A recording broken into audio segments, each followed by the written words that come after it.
Happy Saturday. Hey guys, happy Saturday. I am brain dead this morning. I'm not feeling it. I ain't feeling it. I ain't feeling it. But I'm here. I got coffee. I got you guys. And I'm here. Okay, so the stream has been going for a little while. Um, they're deliberating. I am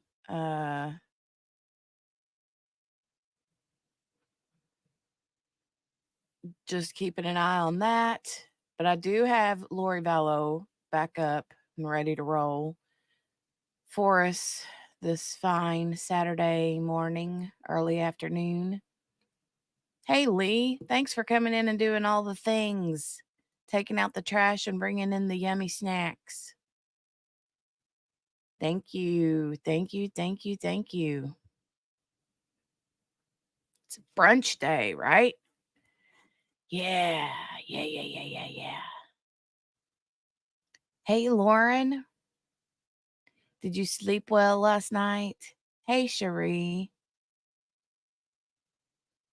I hope you slept well. Hey, Henny. Hey, Gail. Hello. Hey, Sherry Jones. Margaret's here. She's got one eye open. Me too, but barely, ma'am. Barely. Hey, Morgana. Hey, QB. Yes, please put your DNA all over that like button. Please and thank you as you're coming in the door. Thanks for joining us on a Saturday. I appreciate you guys. Y'all are awesome sauce. You guys are so awesome.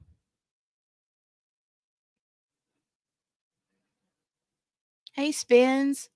Hello, darling. Oh, I'm glad you slept good, Lauren. We did keep Lauren up pretty late. Lauren, I'm over there too. I'm keeping my eyes peeled in the feed over there.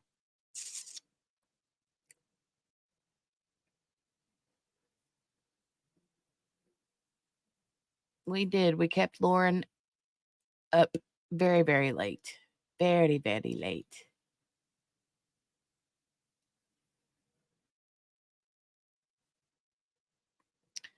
Hey, Shiraz. 10:52 a.m. Members of Tammy Daybell's family have arrived at the courthouse. Don't know what that means, though. Oh, wow.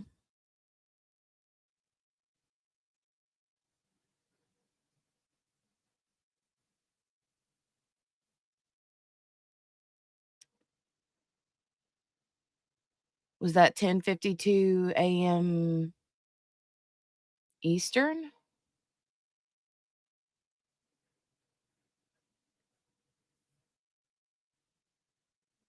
Can't be Mountain Time because it's only 10:09 there right now. It is the weekend. Yes.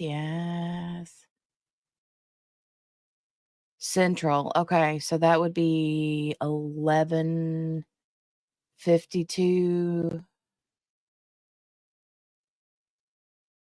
Eastern, which would have been 20-ish minutes ago.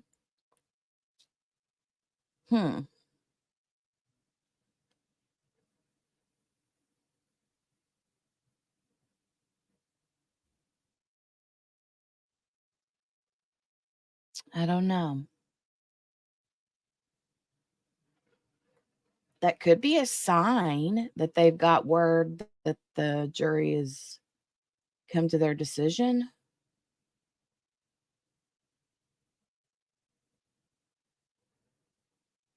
What do you guys think? Or do you think it's a situation where they're just like, we want to be here for when they do have a decision?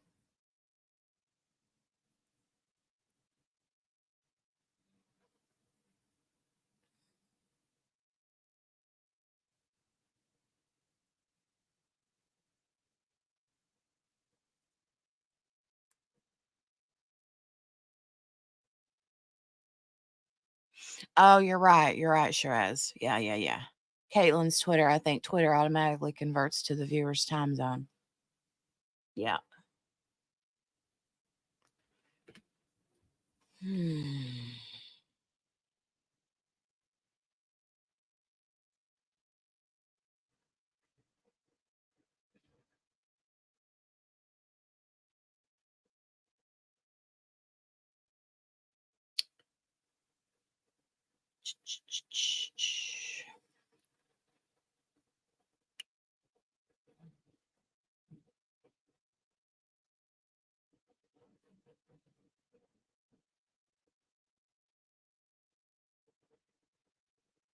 Yeah, I'm looking now, Shiraz, and it says 11:52 a.m. So for me,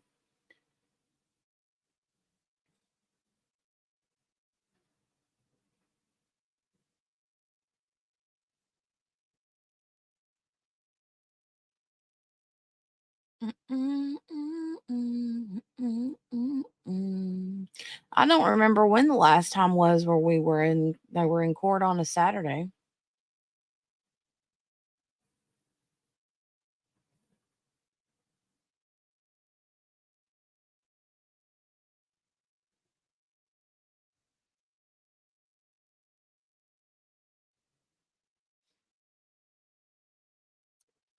Mm-mm.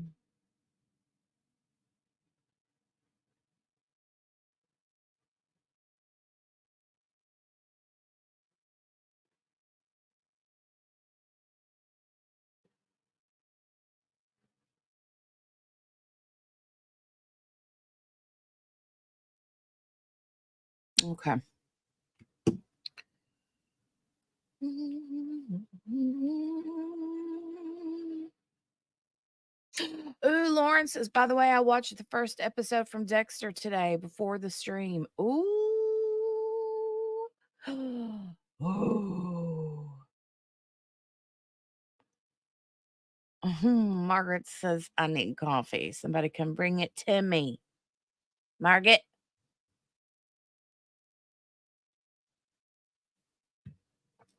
You know what? I just had my last slurp of coffee out of my cup. I'm going to have a refill soon.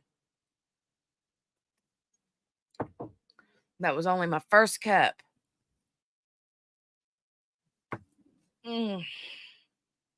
I did not want to get up. I had like 50 million alarms on my phone and I was hitting snooze on every single one of them. I did not want to get up. Didn't.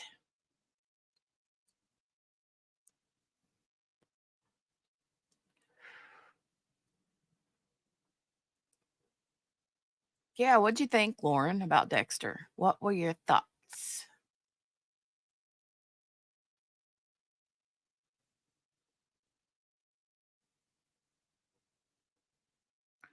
What were your thoughts? What were your thoughts about the story and what were your thoughts about um Dexter himself?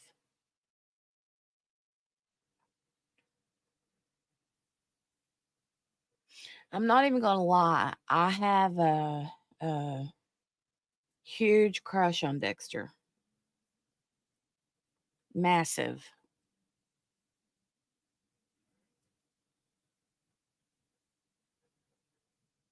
Massive. Lauren says, if somebody need coffee, I'll deliver it personally. Oh, I would love that. QB said I had to get a couple episodes in and I was hooked. Mm-hmm.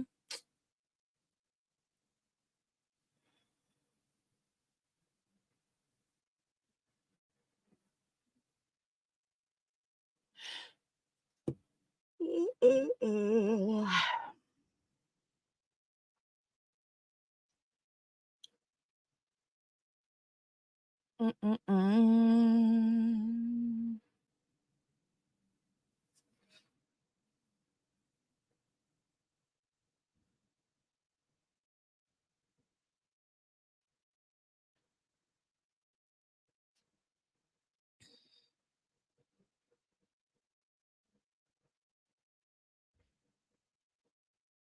Okay.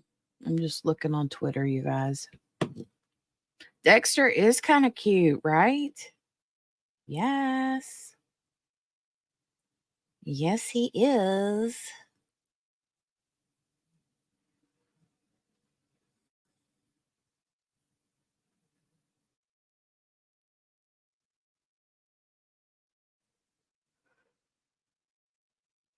Hmm.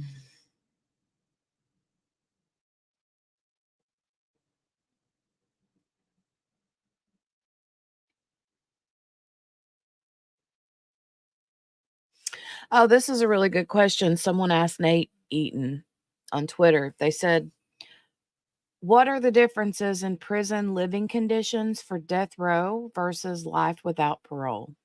Chad Daybell might not want to be in general population. He may have a short life after what happened to those children. Mm.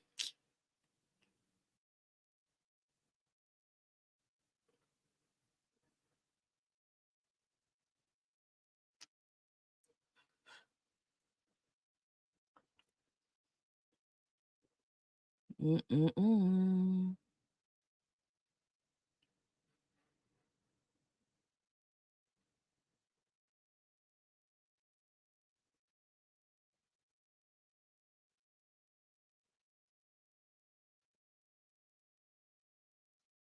Hey, good morning, Miss King.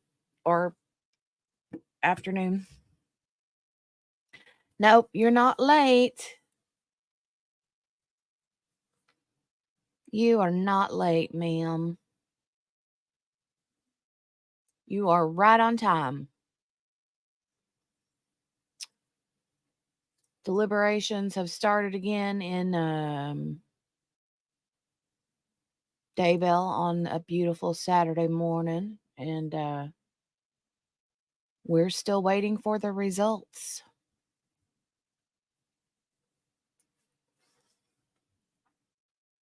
We are still waiting for the results, and I'm going to start back off where we ended yesterday with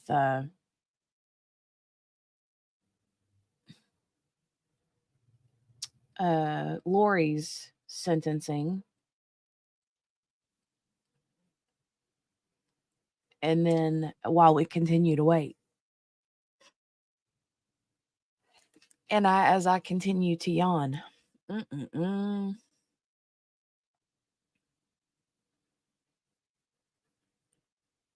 Yeah, we did just get started. We did. Oh, yeah, absolutely, Cherie. I believe that too.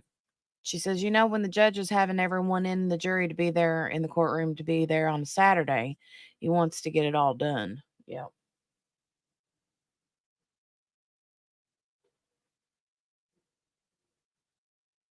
He wants to get it all done.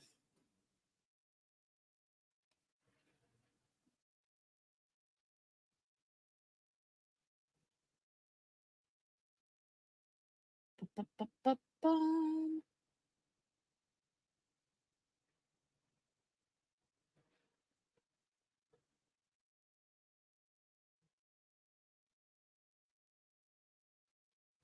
Ooh, someone asked in the chat, who's worse, Chad or Chris Watts? That's a good question.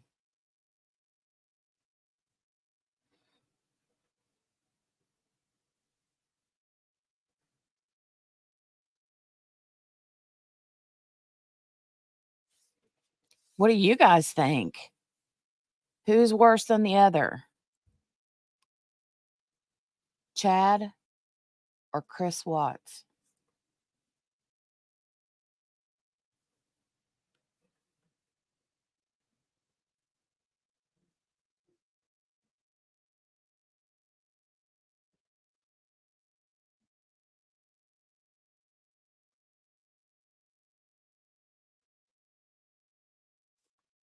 Ah.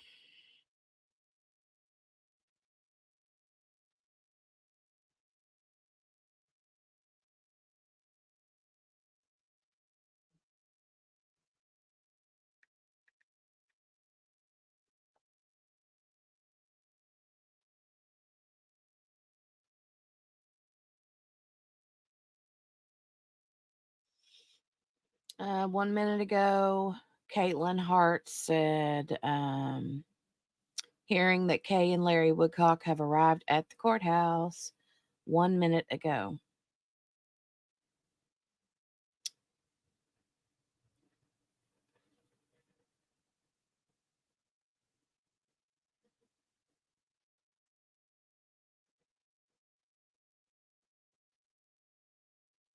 Eep.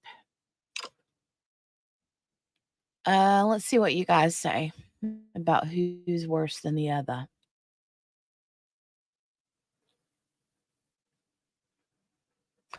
Shiraz says it freaks me out every time you say Cherie because that's my name too.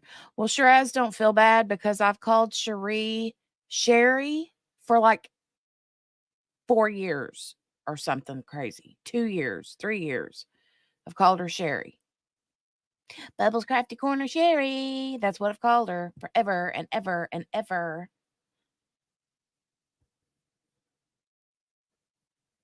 QB said, I'd say Chris Watts. He physically did it. Shiraz says Chad's worse. Miss King says, I think Chris is worse. Yes, QB, and then stuff those babies into that silo. And Shiraz says because Chad's worse because he was able to convince others to do it for him. Sherry said Chad. Lauren said both. QB said, I can't stand Chad because he uses religion as an excuse. They both suck. Cherie said both. Spin says, I don't know Chris Watts. That's another one you need to get into, Spins. It's a wild case.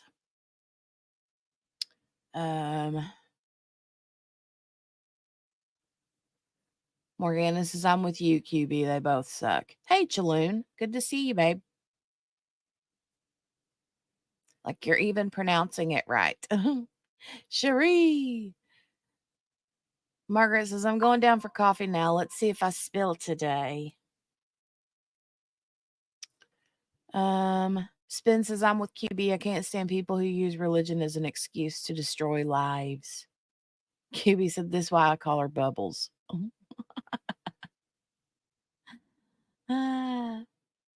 Chaloon said, oh God, Chris Watts is absolutely horrific. He is a trash. He's a whole trash can, right? But so is Chad Daybell. So is Adam Montgomery. Man, oh man, oh man. Hey, and welcome everybody joining. If you're joining new, would love for you to stay and hang out with us a bit. If you like it over here, would love and appreciate for you to click that thumbs up button so it spreads the word. Do you know that when you click the like button, it tells YouTube that you like that content? And when you like the content, they're more apt to put it in other people's news feeds or recommended. Did you know that?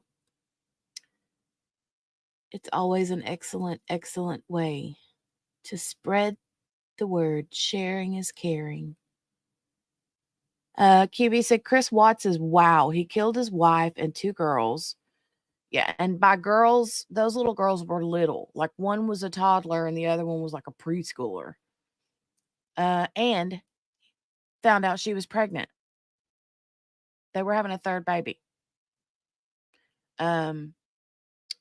He killed his wife and 2 girls and then tried to act like the wife took off with them. Come to find out, the girlfriend may have been involved and got away with it. Yes. A lot of people feel like the girlfriend helped. A lot of people feel like that's why Chris took a deal as what, or did he take a deal? Is that right? He took a plea deal, right?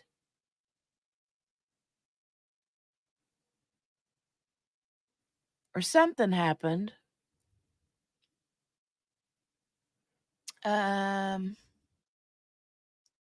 Shiraz says there's a channel called Dreading that did a whole big thing on Chris Watts. Lots of footage of his wife, kids, and Chris Watts interrogations. He's despicable. They both do suck, and both could not just be happy with the wife and life they had and don't want to divorce the old wife. I guess divorce looks bad, but I think murder looks worse, right?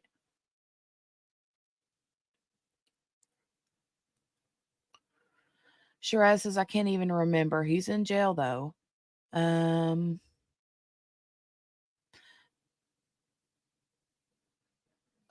he took a plea. Okay. See, I feel like I heard that he took a plea deal because um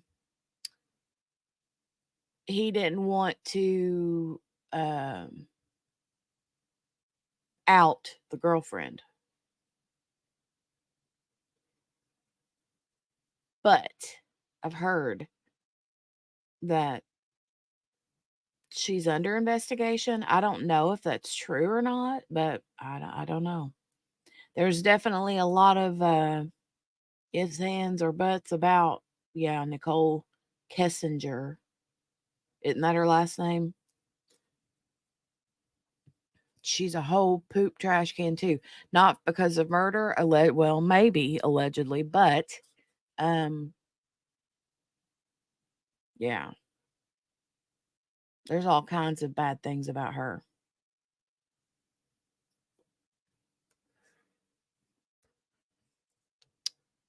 Um, QB said, but they took her word and never investigated. The DA just said she's good, and that was it.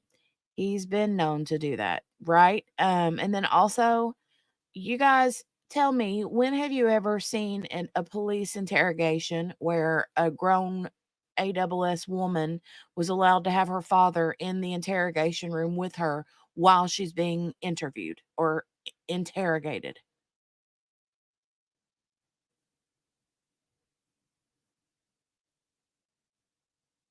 Um,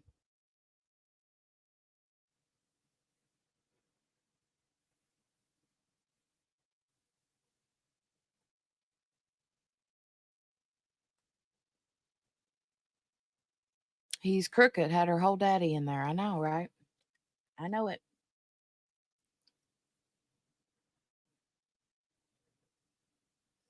Caitlin Hart from Twitter says Rexburg law enforcement has also shown up to the courthouse. Oof, oof.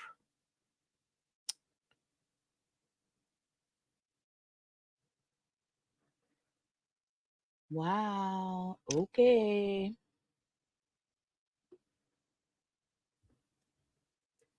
It's a whole big thing, huh? Whole big rigmarole there. Mm.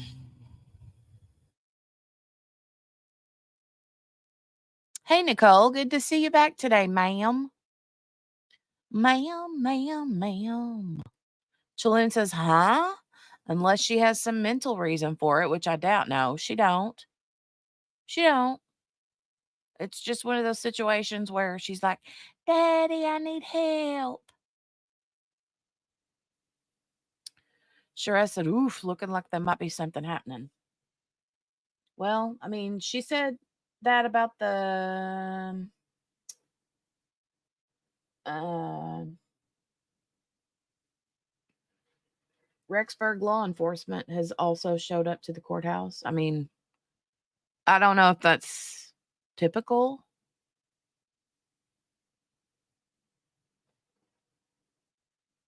But wait a minute, they're not in Rexburg right now, right? They're not. Where's the uh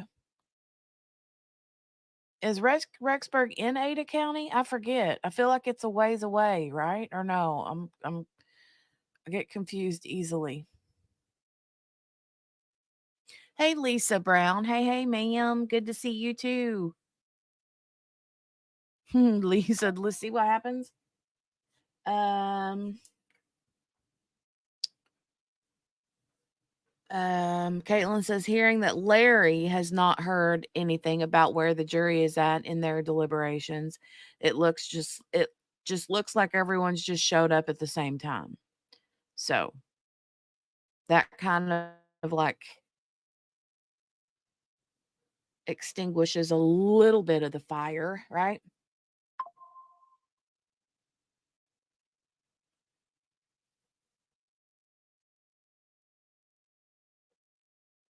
Bum, bum, ba, ba, ba, bum, bum.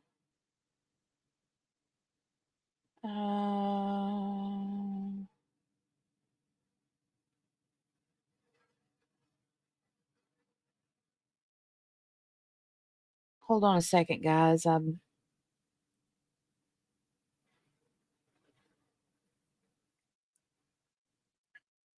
doing a little bit of quick shopping real quick. Hold on a minute.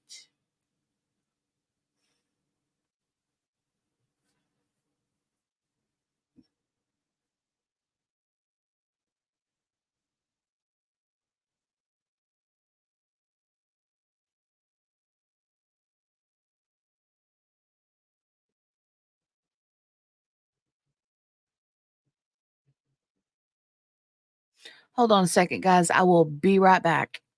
I'm going to hit play on this video real quick, though, while you have something to listen to while I'm doing something real quick. I'll be right back. We'll never know what his milestones or his 21st birthday, or we wouldn't know what Tylee was going to be when she grew up. We'll never see her playing in the front yard with her children. We'll never know. We'll never know what Tammy's students make of themselves as they grow up. But we need peace to replace the hurt. And that peace and that healing will only come about by love and compassion. And I hope that each person that's touched by this case, whether they're a family member or a friend or just someone who has followed this case from the beginning, I hope they can heal and find some semblance of peace again, because this world needs peace. Which brings me to love. And I think that's how we're going to get back to peace. And Lori, if she could speak to each one of those people who have been hurt by this case or been affected by this case in a negative way, her message would be one of love. Her motto is, love is the key. And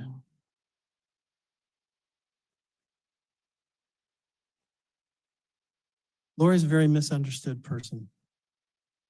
People that know her, and I mean really know her, get the chance to know her the way that I did, the way that her family knows her, they would know that she is about love.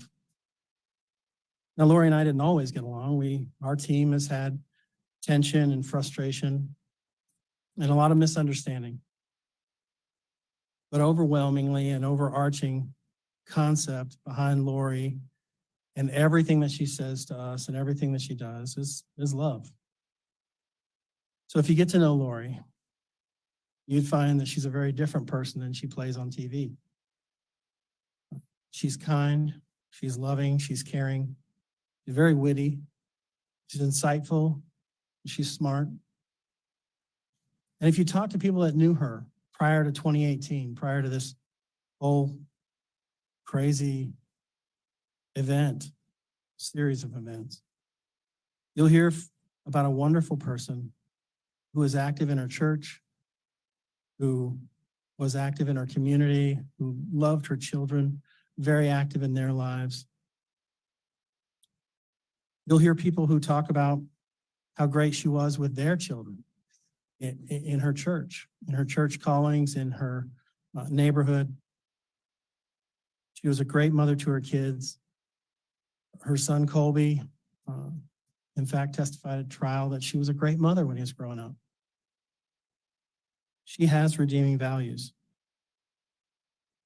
Kay Woodcock sang her praises today, that Lori was a great mom and that Kay allowed JJ, Canaan, to be adopted by Lori and Charles. And there's a lot of confusion and there's a lot of misunderstanding about how this ultimately came to pass. And that's probably not going to change anytime soon. There will be a lot of misunderstanding and a lot of confusion for a while. This brings me to my last topic of healing, and that is of hope. So what is hope? Well, hope is defined as a feeling of expectation and desire for a certain thing to happen. So what do we want to happen in this case?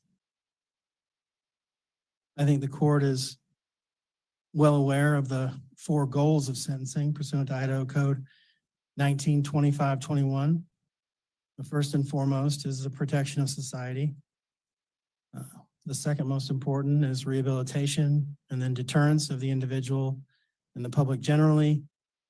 And finally, the least important, according to statute, is that of punishment. Now, first-degree murder is first-degree murder, and conspiracy carries the same punishment. Under Title 18, 4004,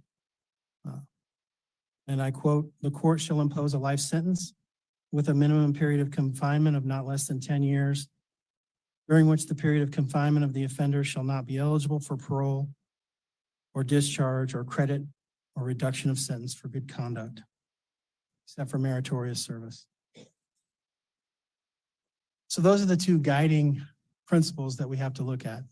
And I know the court's well aware of this. This isn't necessarily for the court's edification. But I think we have to think about, how are we going to heal the hurt and the pain and the devastation of this case with hope? How do we reconcile the 4 goals of sentencing in Idaho Code 1925-21 and the requirements of punishment in 18-4004 with hope? Well, we, and collectively I'm talking about the court, the prosecution, and the defense collectively, have saved the life of the defendant. I don't think the court, nor the prosecution, or the defense team should take credit or blame for the death penalty being taken off the table as a possible punishment. In my opinion, it was a collective effort, an effort that led to the court's decision. It was a necessary outcome to a series of events that no one person can be credited or blamed. We saved her life, and that is a win. That's a win for all humanity. So now what do? Court can, as the state requests, find a sentence appropriate of fixed life without parole. That certainly meets the protection of society and punishment, the first and last goals of sentencing. However, if the court so chooses, the court can also give the defendant a fixed term of years to serve in prison, followed by an indeterminate term of life. And after great deliberation and thought, we would ask the court to sentence Ms. Vallow Daybell to a 20-year fixed term with an indeterminate term of life.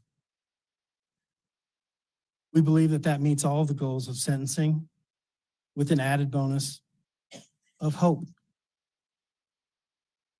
So why would we give the defendant any hope at all? Are we rewarding her? I don't think so. It's not about her. Giving her hope, it's for us. It's for everyone in this courtroom. It's for everyone watching on the internet. It's for everyone who's going to watch this on television. It's for everyone who lives and breathes outside the walls of prison. Her hope will benefit society. In our opinion, if you give her fixed life, you will have essentially thrown her away. She has no incentive to rehabilitate. There is no deterrent to her or anyone else. The punishment portion is final and all-encompassing. However, if we give her hope, we protect society by keeping her behind bars well into her 70s, but she has the incentive to be a model prisoner. She has the incentive to help those women that she interacts with in prison. And over time, she changes her behavior, her routines become habits, and she helps other inmates. She becomes a better person.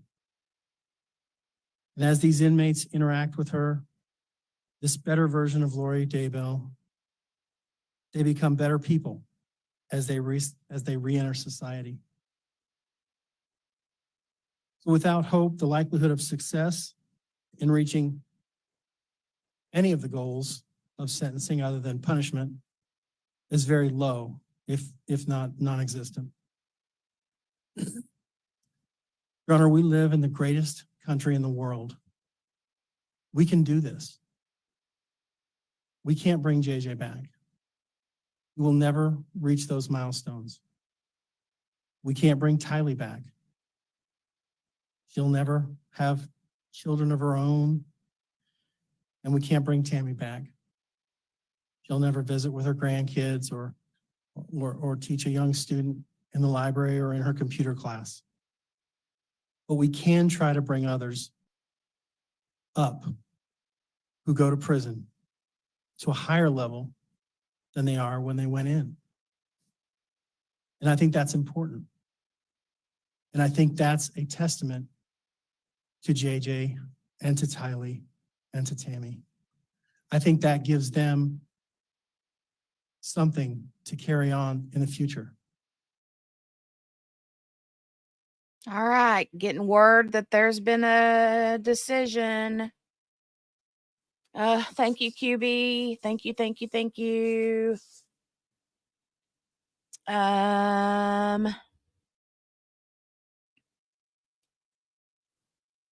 Hold on. Let me paste a link here. Somebody wants to come up. Let me share this tab.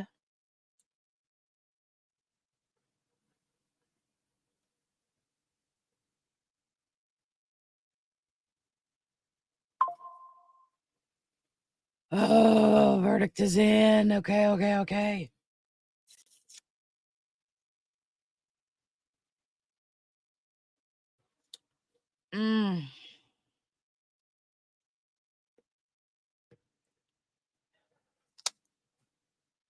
I'm going to play some music for just a minute. Because I'm still in the middle of a very important purchase. I'm sitting over here trying to get some diamond painting. I will be right back though, but I'm just going to play some music for your enjoyment for just a couple more minutes.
Okay. Finally got that taken care of. Sorry, guys. So on Saturdays, a lot of you guys in the chat know about the diamond painting stuff, but those of you that don't know, on Saturdays, they drop, there's a specific company that drops like some pretty like brand new things, and there was one in particular that I just had to get before it ran out of stock. So anyway, I didn't want to miss that opportunity. Hey, Lauren. Lauren's here. Hey, baby. Hi. How are you this well, this evening for you now?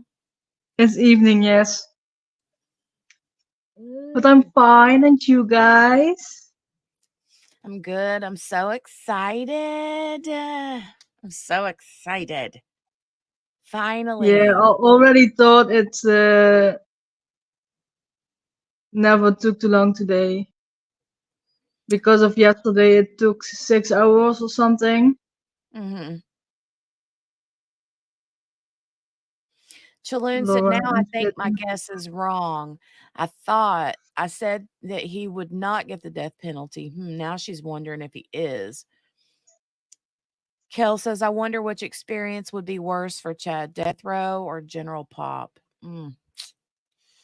Which one did you end up getting? I didn't see anything I wanted. Lisa said, I got the one called Reborn. Yeah, announcing at 11 Mountain, which is 1 Eastern, which is in about 10 minutes. Damn. Shiraz says, I'm watching the court feed. Still quiet. Caitlin says they'll start at 11 Mountain Time. Oh, now they're saying 11:15 Mountain. I don't know if they've changed it, if they bumped it up a little bit, maybe to allow more time for people to get there. Oh, yeah, you got it too, Morgana. Yay! Well, Margaret, enjoy. She's eating Lemonhead candy. Ah, my goodness, my goodness, my goodness. Such a big day. Breakfast of champions, Margaret. Oh. Mickey, 1 p.m., 1 or 1:15, whether they're doing it's like in the next 10 or 15 minutes.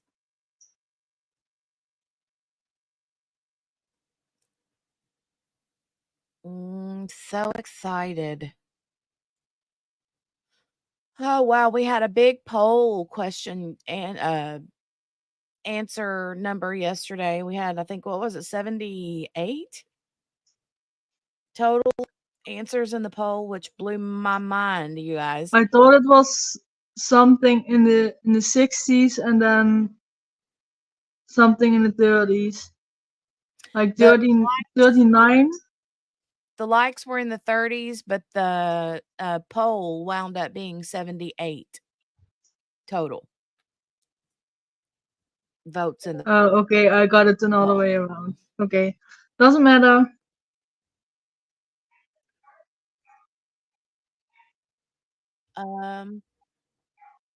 Lisa said that one's very pretty, but I have now put myself back in a no buy. I know. Docket is the only one saying 11:15. Yeah, most recent says 11:15. I'm not sure, Sherry. I really haven't heard anything about it. I need to check into that. So, ooh, Steph. Hey, Steph. Steph has got Hey, eyeballs. Steph. They've got a verdict. Well, not a verdict. I mean, do you call it a verdict? It's not really a verdict, is it? They've just, They got a decision. Decision. Yeah.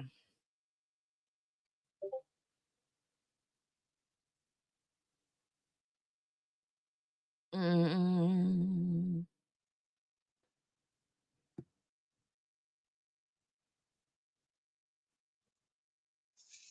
Yeah, I see the docket on Twitter is saying 11:15. But I don't know if it'll be 1 or 1:15. Okay, now Caitlin's saying 11:15. Okay.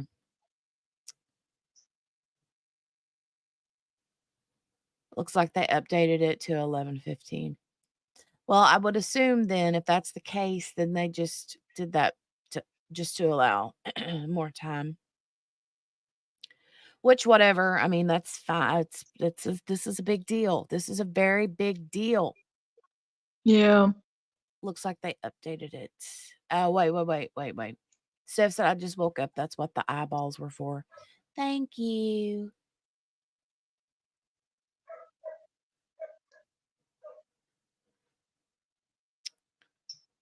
Lisa says that's because I just bought the monarch deer from 2 weeks ago.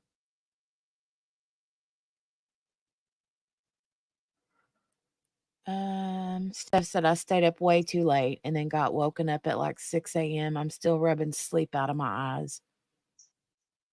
Aw.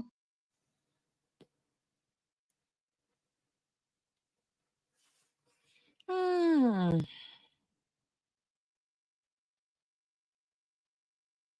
Lordy.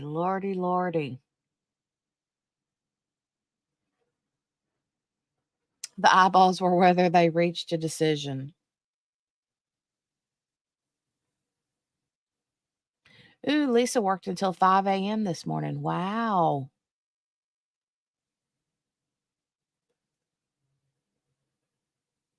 Well, I had my alarms on my phone set. Because I knew I wanted to get up early. I wanted to be up early enough to start the stream like as soon as they were supposed to have started the live feed. But I was like, you know what? Let me just lay here and hit snooze for a few times. So that's what I did. And then I finally was like, okay, I'm going to get up and I'm going to stretch and yawn and stretch some more and do all the morning things.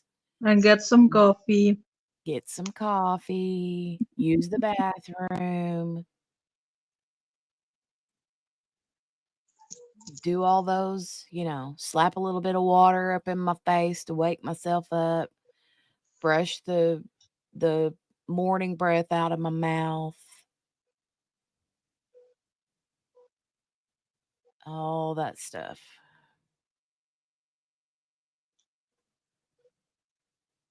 Steph was up late looking for Bigfoot. Oh,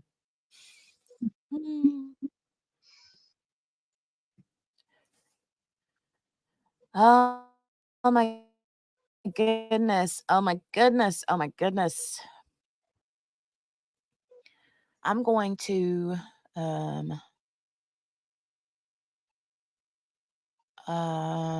change the title. Hold on a second.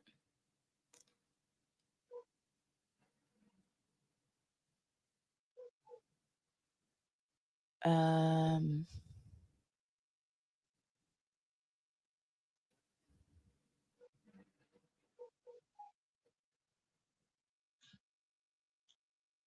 need to go into my YouTube studio.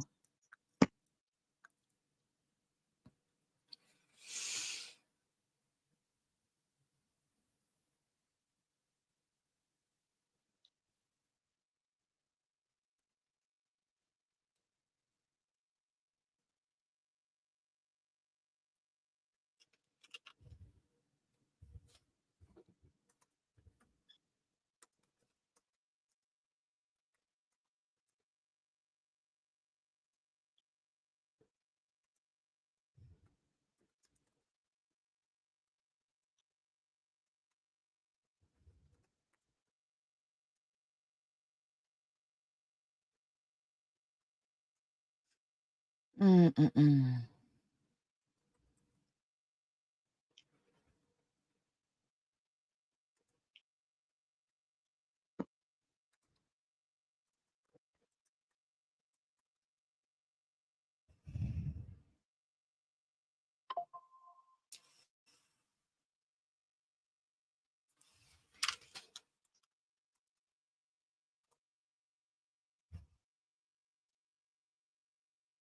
Save. Okay. Sorry, I just wanted to change the title of the stream. Lisa said, Jenny, at 2 a.m. this morning, the temp dropped to 46 degrees. I think Mother Nature has a plan. Uh-oh. That's chilly willy. It's not horrible, but yeah, that is chilly for late May. Today's the first day of June. Oh, happy June, you guys, by the way. Happy June. Whoa. Chillin's jumping in the shower. Let's see if I'm quicker than the court. Hurry up, get in there. Hurry up, get in there, and then get back out. Supposedly, You can do it. they start in 15 minutes. If they start at 1:15 or 11:15 Mountain Time, that gets so confusing, but you can do it. You can do it. I'm going to have more coffee, Lauren. I'm on my way. I need coffee. Coffee. I need some coffee. Coffee talk with Jenny and Lauren. Yeah. Yeah.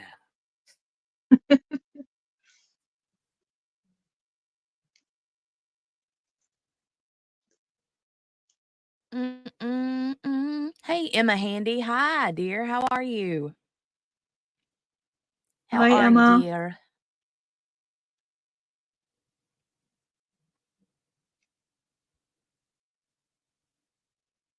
Shiraz says, where on earth is it 46 degrees?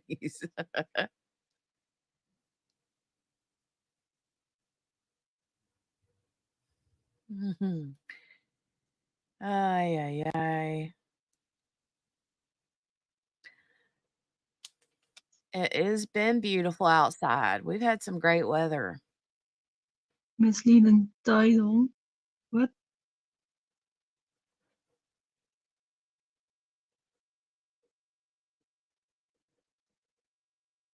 What do you mean misleading title? Someone said that in the chat. I changed the title to Watch Live. Chad Daybell sentencing decision reached.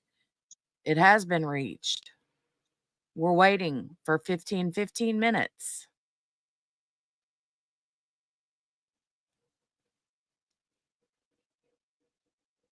Hey, Rita. Hi and welcome. But welcome, Heather. I'm sorry if you feel like it was misleading. The announcement is coming down in 15 minutes. I can't speed them up any quicker.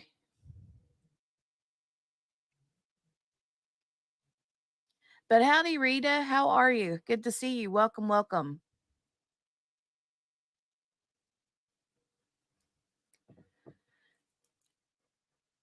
Good to see you. Howdy. Howdy. It is crazy. It's June. June.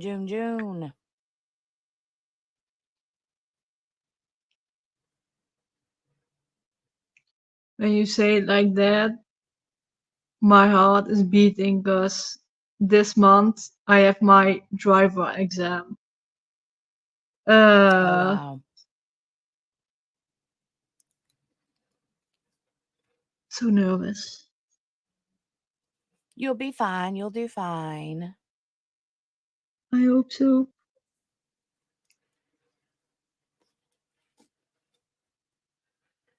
What did Rita say? It was 77 degrees there in the dirty South. Yeah, something like that. Yeah, I don't know what the temperature is here, but it's nice and comfortable. And Um, the sun is not really shining right now, but it is kind of in and out. It's a little bit cloudy today, but Here is it 20 degrees, but for the Netherlands, that's fine. oh, South Carolina. You got this, Ron. Thanks, QB.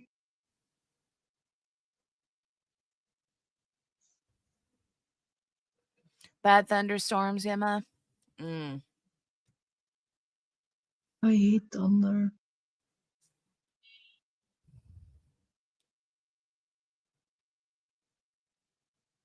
Oh my goodness.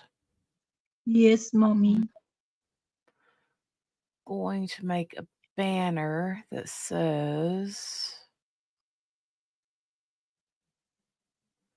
verdict reached. I'm just going to leave it at verdict reached.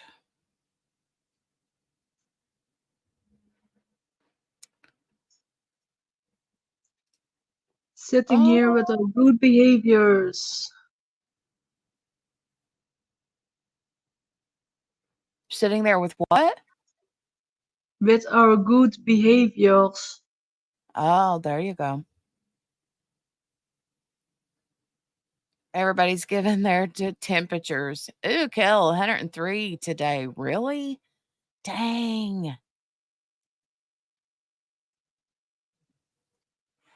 145 miles to Atlanta.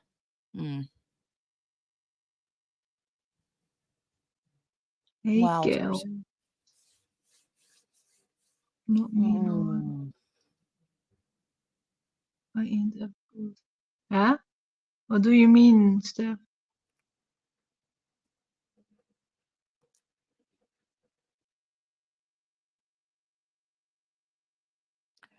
She's not sure. 82 in Savannah.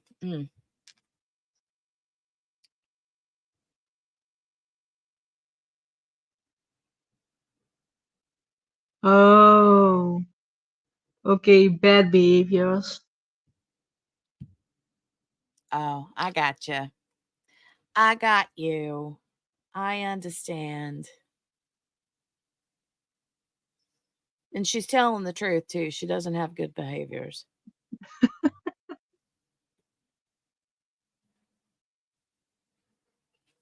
I thought she was talking about the weather. Right, Morgana? Kel can keep that with her.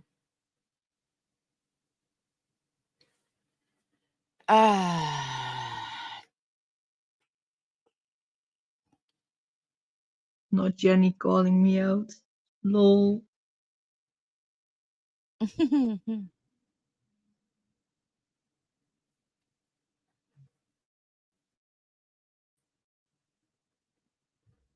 Lisa said it's now 78 and beautiful, no humidity. The humidity is what kills it for me.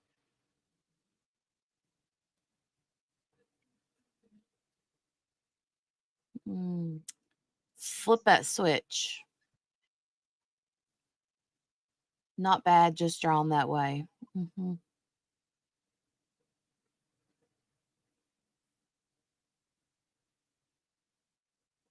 Bum ba-dum, bum ba-dum, bum ba-dum, bum ba-dum. I cannot wait any longer. It is 107. Come on, 115. I'm getting like really, and you know what? I don't even know why I'm nervous, because either way, the dude is never leaving that prison again. So, Yeah. but it's still, I mean, he's going to find out if he's going to be zapped. Oh, I just saw the whole screen jerk. Did you see that?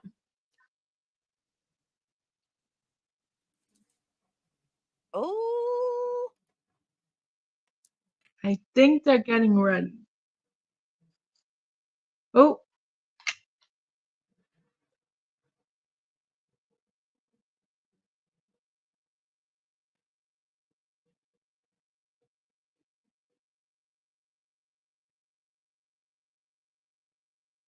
Yep, they're still quiet, right?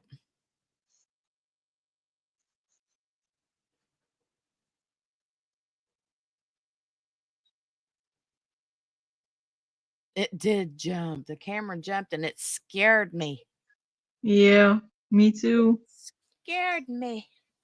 I thought, oh, here we go. No, prank.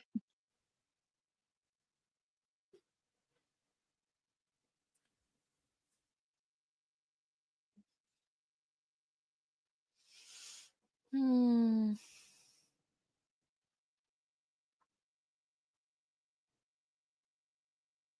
Oh, I know, right, Cherie? She says as it goes by, it's going to get a bit hotter, and Mother Nature oven is about to turn up that knob of hers, right? Probably just Scott the camera guy tripped over his shoelaces. You cracked me up.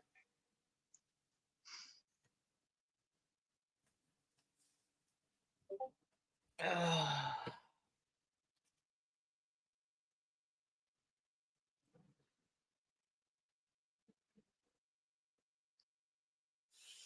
Don't be scared, says Sherry. I know, right?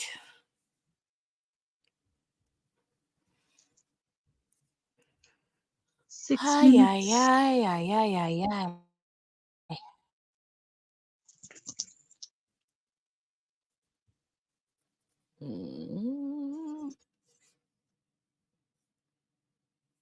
Mm. I'd like to know, Margaret. Yeah.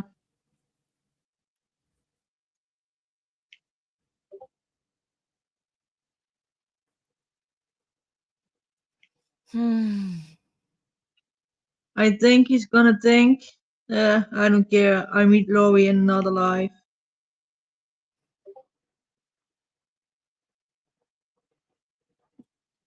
Say that again, honey. I think that he thinks I don't care if I die or something like that. I will meet Laurie again in another life. Oh, probably.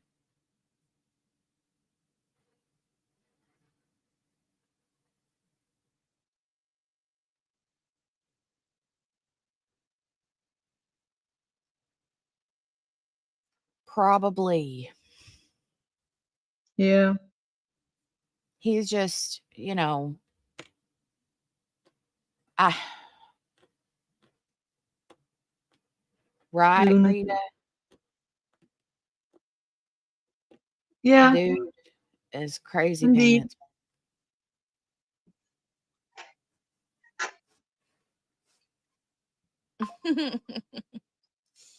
Hmm. Steph said he's gonna hopefully on their home planet next time, not this one. Right. He's gonna be a bean.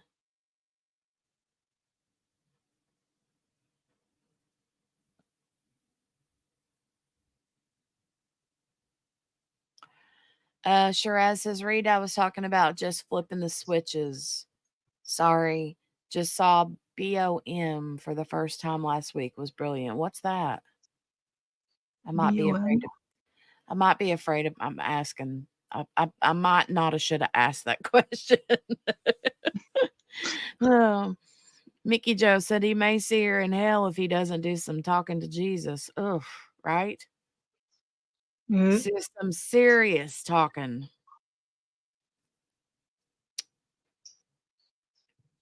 More severe thunderstorm warnings. I love a good thunderstorm, but y'all, I'm flat out spooked.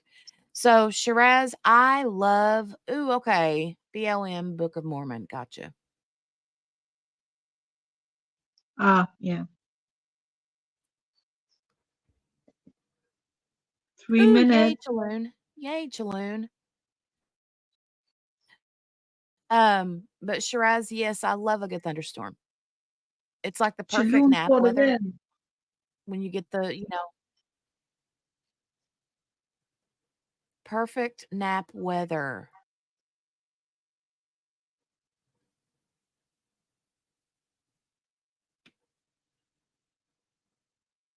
Oh, I see their mouse moving. Oh, That's not me. That's them.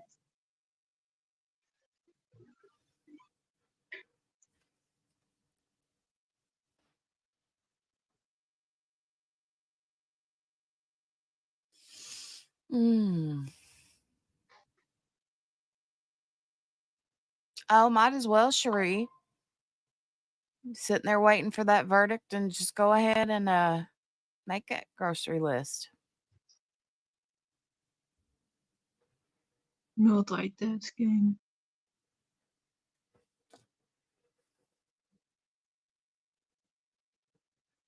Lemonade candy and coffee is not good. Mm.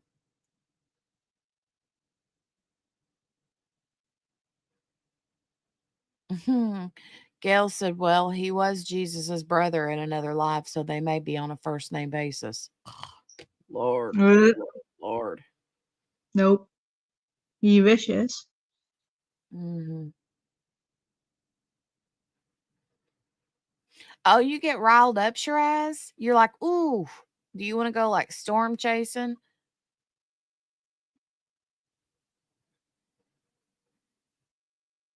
Rita says, hurry, I'm waiting on my Walmart Plus order. Ay, ay, ay.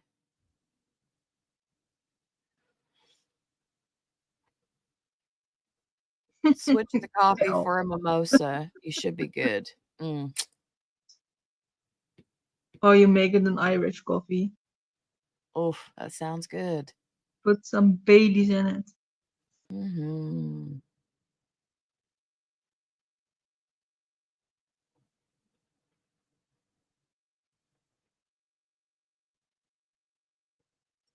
That sounds delicious. Margaret, how's husband's knee doing today? Is he still pretty bad? Not able to get up and get around much?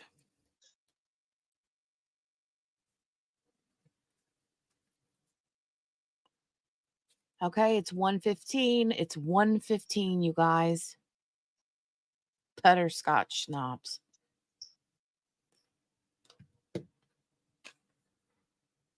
Oh, I haven't had schnapps in forever.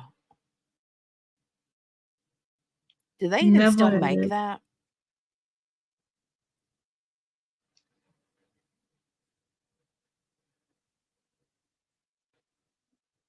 Cherie's drinking her second cup of iced coffee. That Aw. sounds so good.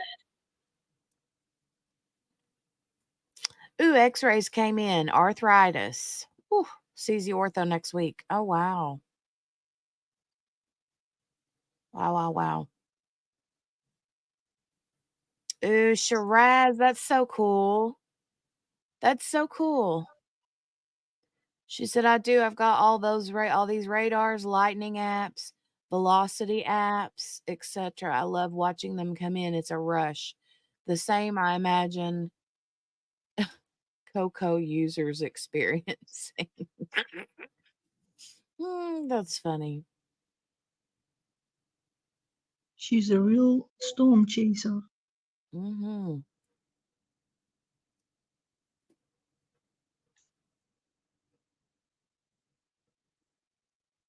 Just don't go chasing Chad's the store. No.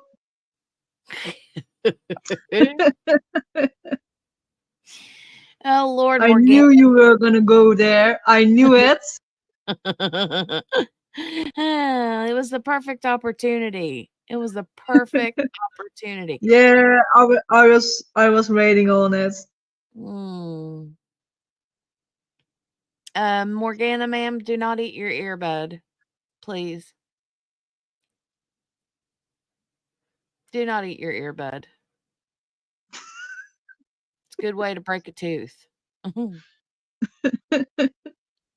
Don't go chasing waterfalls. Oh my god. The rivers and the lakes that you used to. Steph. Mm.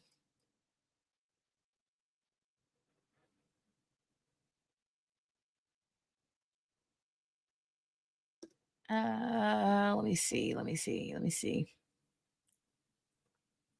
Rita said, I have a Ninja coffee machine. I highly recommend it. I haven't been to Starbucks in 3 years. It even has a frother. I had one of those, but the only issue I had with it is that it was constantly telling me to clean my machine. Like all the time, telling me to clean it, clean it, clean it, clean it, clean it.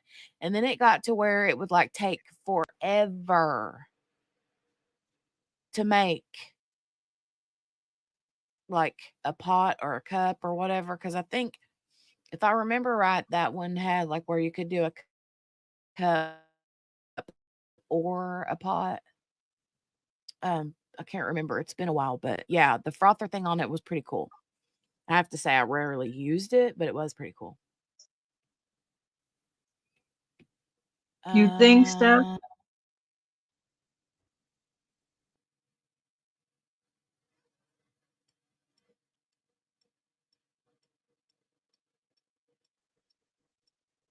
Oh, absolutely. We love your accent, Lauren. Okay, thank you. Love it. Love it. Love it.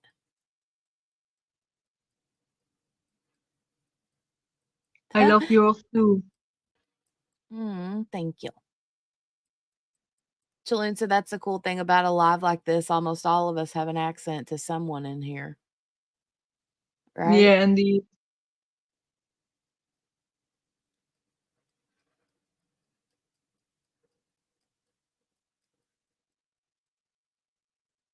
Steph said, say the storm again so it gets aggressive again.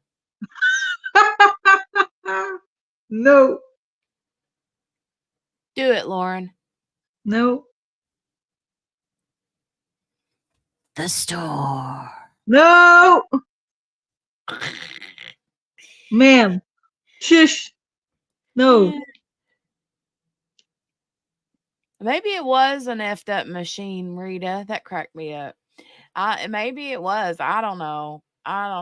It was pretty cool. I do like Ninja products. I do. The drizzle, you mean? God. Well, law and crime. It's been 6 minutes.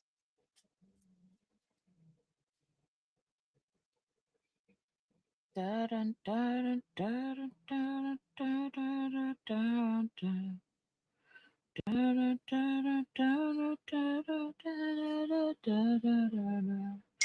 you, Morgana. Now I've got that on my brain. Having nothing at all. Oh, okay. Let me look. Hold on a minute.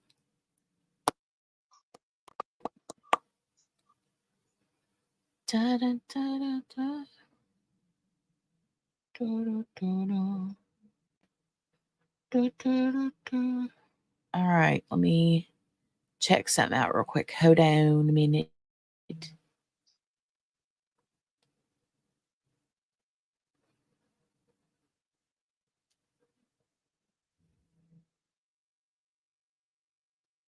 Right, Steph? Very annoying. Oh. Here we go. Oh. Thank you. Please be seated. Here we go now.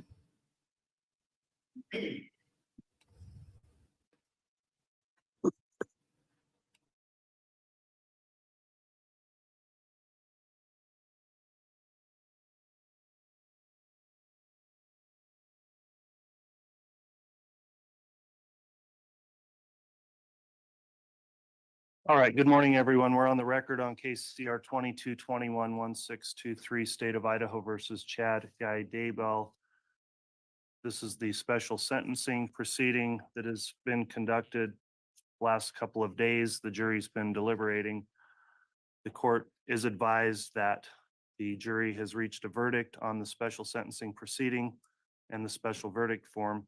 I'll note the state's present with the 4 prosecutors who have tried the case, Mr. Pryor and his client, Mr. Daybell, present as well. I'll also note there's a courtroom conduct order in effect. I'd appreciate everyone complying with that, as you all have throughout this trial. I will note on the record before we get to the verdict that we did have a jury question yesterday that the court answered, and I've provided the question and copies of the answer to counsel. In addition, a second question came in today. I did go on the record with that question and answer with counsel and the defendant present, returned that response to the jurors. They've now reached a verdict in the case, so the court is going to have the jurors brought in and have the verdict delivered for reading.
It's coming, guys. It's coming.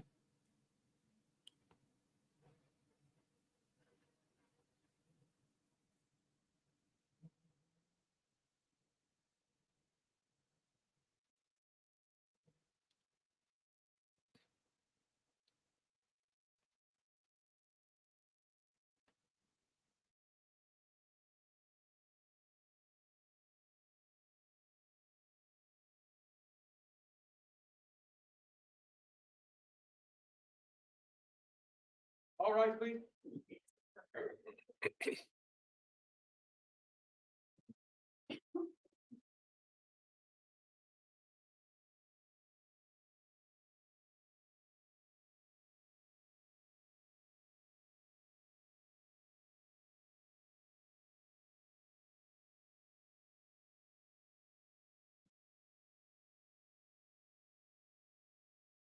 Jury's all present. Count for your honor. Thank you. Please be seated.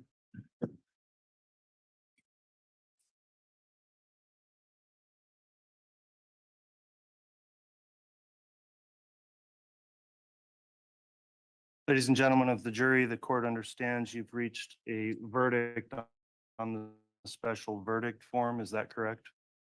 All right, Mr. Bailiff, if you would please return the special verdict form to the court, I'll review that.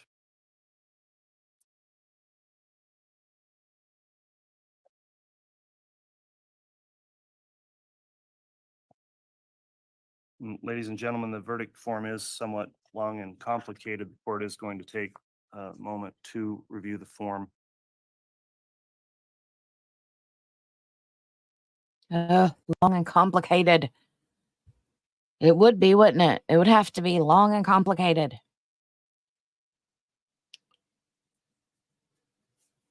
I think there were 6. Shiraz. Maybe it was. I can't. I think it was. I thought it was 6.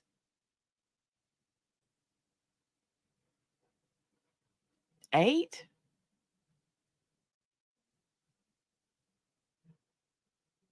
Eight. Okay, you're right. You're right. You're right. You're right.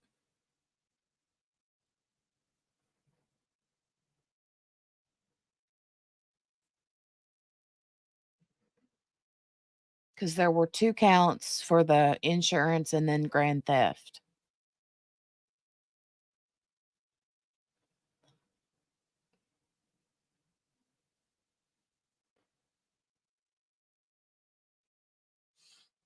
All right, the court's reviewed the special verdict form. I do find it's been properly filled out by the jury foreperson as well as correctly signed and dated. At this time, I am going to request, Madam Clerk, Ms. Holstein, if you would please read the special verdict form. If you'd like to remain seated or standing, it's long form and will take some time to read, but however is most comfortable for you, Madam Clerk, you may go ahead and read the special verdict form into the record.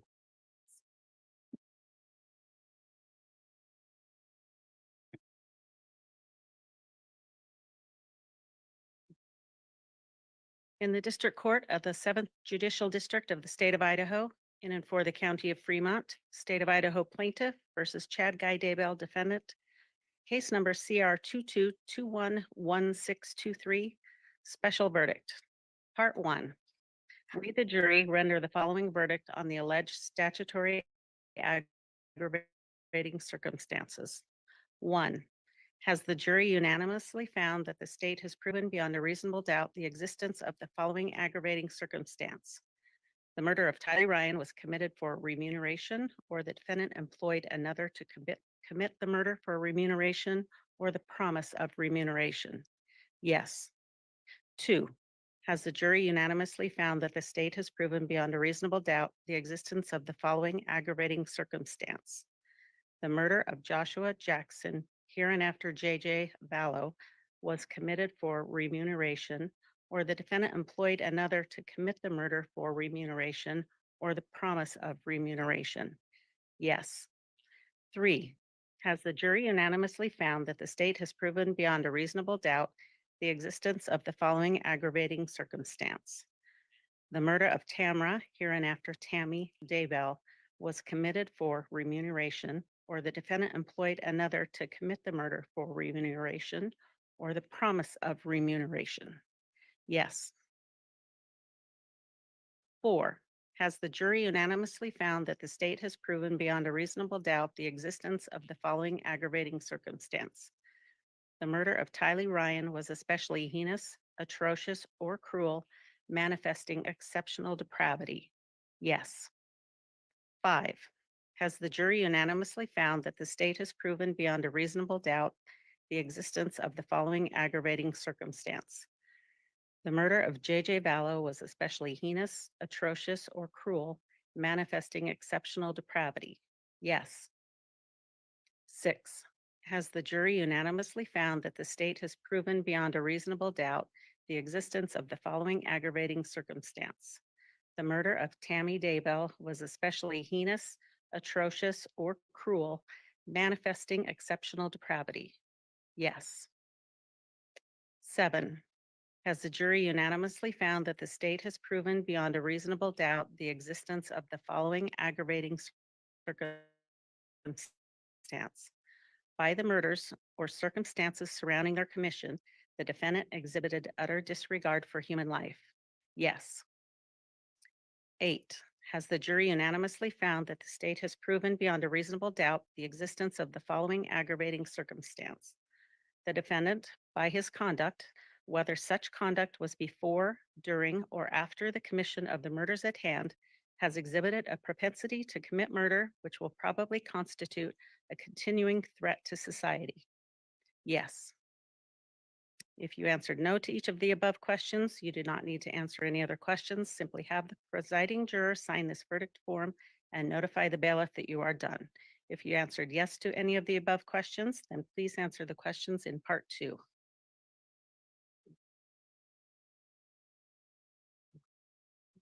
Part 2. We, the jury, render the following verdict on the weighing of all mitigating circumstances against the statutory aggravating circumstances.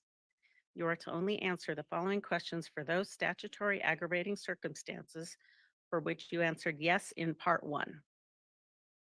1. With respect to the statutory aggravating circumstance that the murder of Tylee Ryan was committed for remuneration, or the defendant employed another to commit the murder for remuneration or the promise of remuneration, we unanimously find that when weighed against this aggravating circumstance, all mitigating circumstances are not sufficiently compelling to make imposition of the death penalty unjust. 2. With respect to the statutory aggravating circumstance that the murder of Joshua Jackson, hereinafter JJ Vallow, was committed for remuneration, or the defendant employed another to commit the murder for remuneration or the promise of remuneration, we unanimously find that when weighed against this aggravating circumstance, all mitigating circumstances are not sufficiently compelling to make imposition of the death penalty unjust. 3, with respect to the statutory aggravating circumstance that the murder of Tamara, hereinafter Tammy Daybell, was committed for remuneration, or the defendant employed another to commit the murder for remuneration or the promise of remuneration, we unanimously find that when weighed against this aggravating circumstance, all mitigating circumstances are not sufficiently compelling to make imposition of the death penalty unjust. 4, with respect to the statutory aggravating circumstance that the murder of Tylee Ryan was especially heinous, atrocious, or cruel, manifesting exceptional depravity, we unanimously find that when weighed against this aggravating circumstance, all mitigating circumstances are not sufficiently compelling to make imposition of the death penalty unjust. 5, with respect to Did we lose the mic? It's back. 5, with respect to the statutory aggravating circumstance that the murder of JJ Vallow was especially heinous, atrocious, or cruel, manifesting exceptional depravity, we unanimously find that when weighed against this aggravating circumstance, all mitigating circumstances. Do we need a new mic? Okay, we're going to get a separate mic. Thank you.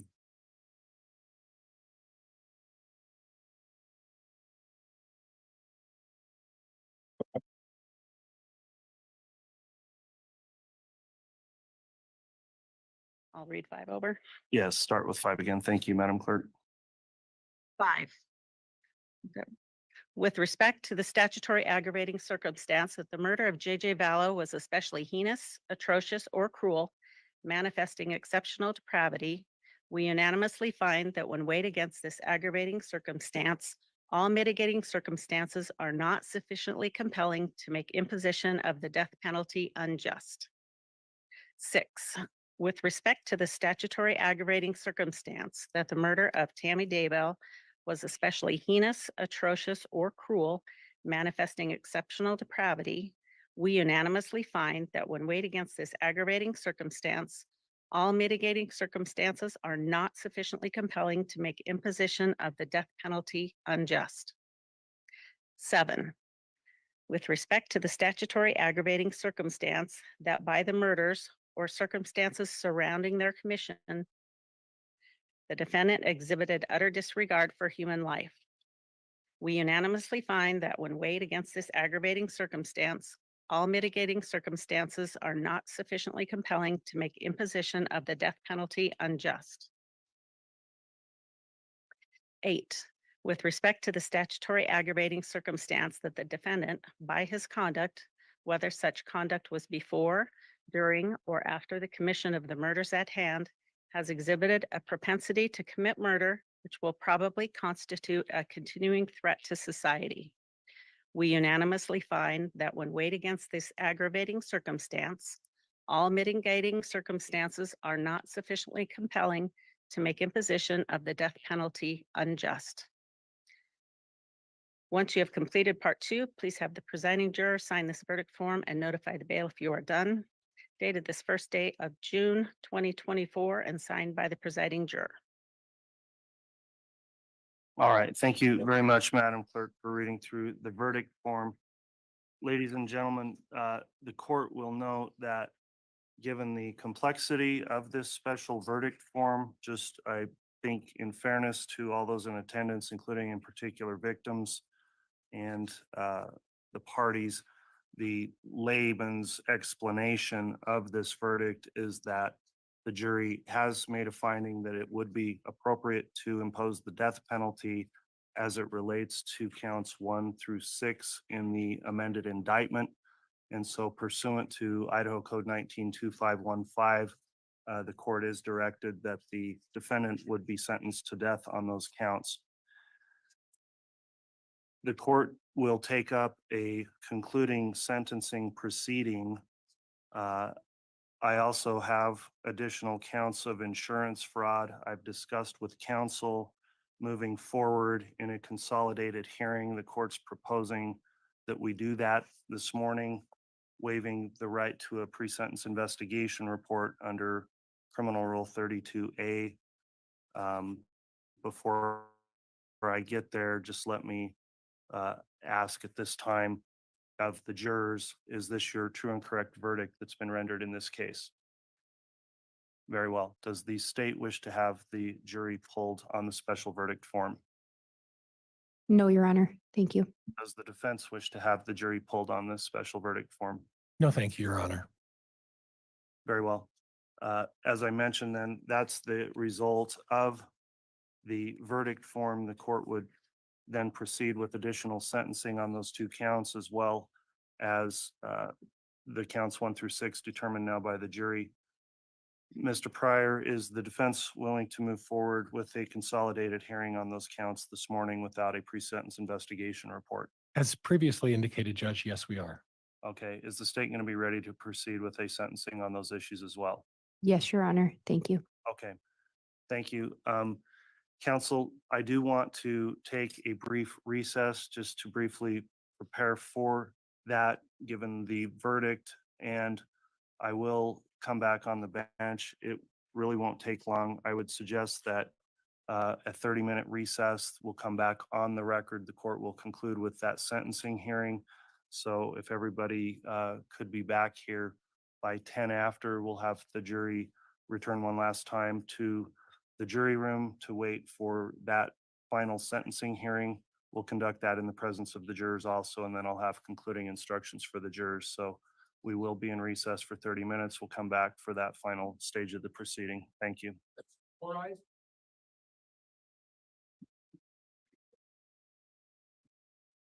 Oh my goodness. Damn. Damn, damn, damn. He's toast. Man, he's toast. And I loved it whenever the judge was like, in layman's terms, especially for the public, that's viewing, basically he's cooked. They've imposed the death penalty. Yep. Wow. So in 30 minutes, he's going to come back and it's kind of like, it's like, why even bother about these other two? I know, whatever he has to, but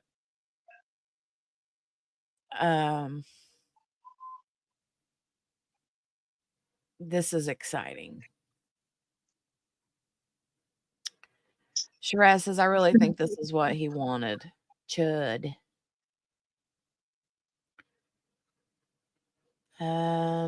Cherie said he's about to lay down on that hospital bed and be given the cocktail drugs of death. Ugh.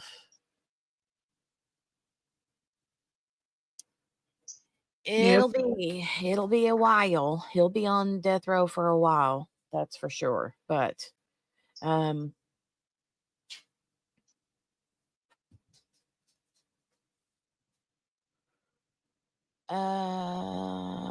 Mickey said, what's in 30 minutes? And he should have been wearing jail clothes today. So they're coming back in 30 minutes for the judge to give the sentencing on the other two charges, the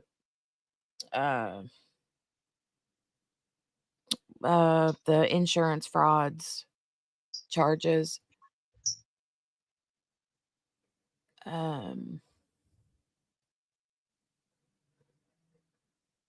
And then I'm sure he'll probably address him. You know what I mean? Yeah. With all of the charges in addition to, the death sentenced charges. Shiraz says there's an automatic appeal, but after that, if he doesn't appeal the sentence, I don't see what would stop the process. Kel said there's only 8 death row prisoners in Idaho, now 9. They have to sentence him on those in the event the other is one on appeal. Right. Miss King says it's a good thing he has all those other lives. Oh,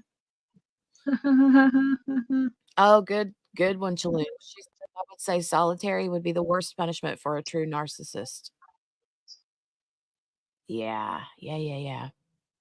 I agree. Yep. Let me drop the link again. Hold on a second. Let me drop the link. Yeah, but Pryor was sitting there. Yeah, why bother? I don't care.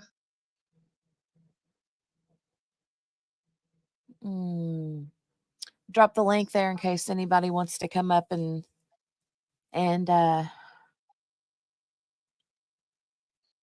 chitter chat with us about this while we wait. Again.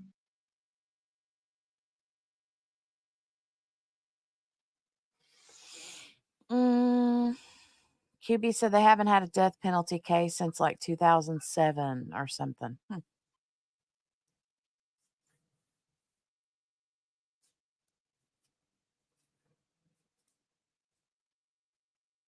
Emma said she's surprised he's not in handcuffs. Yeah.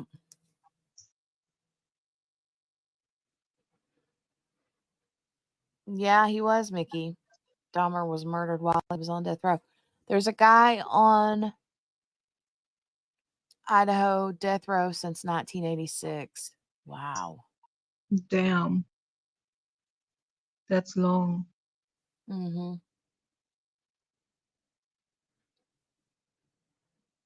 Very, very, very long.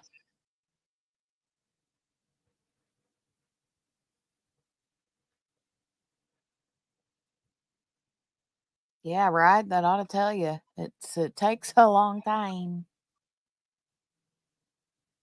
Or it can take a long time.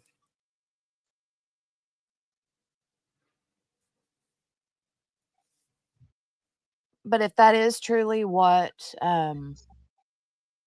Chad wants, then he won't fight for any other appeals. I don't think he would.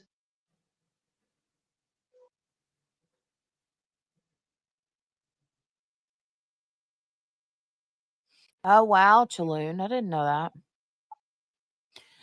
She said maybe some of you heard, but the biggest serial killer in Canadian history just got attacked in the facility. It was great news here. Wow. Damn. Steph said, like I said, he's going to die on death row, and death row is more cushy than Gen Pop. So part of me doesn't agree with the death penalty. Yeah, I know. A lot of people don't for that reason. Mickey said, well, crap, 1986. He won't never get there, but if people get a hold of him, he's a goner. Well, kind of like what Shiraz said, that's kind of what I'm thinking. If you have somebody there since 1986, they're probably someone who's using up all their appeal time, I would think. But yeah, you're right, QB. Many do die long before their execution dates. The pig guy. Who's the pig guy? Yeah, but it takes too long. I think.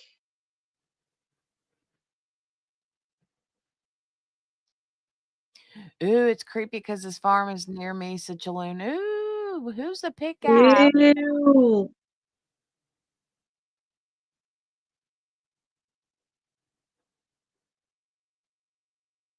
Big guy. Like with a big mask. Ugh. Ew. Mm.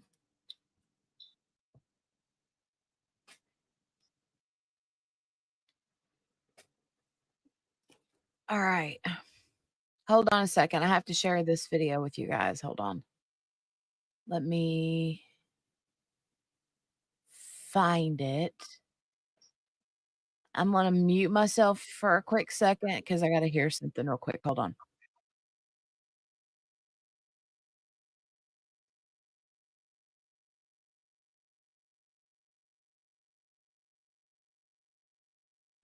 Toss the victims into pigs. Ew. Oh no, Morgana.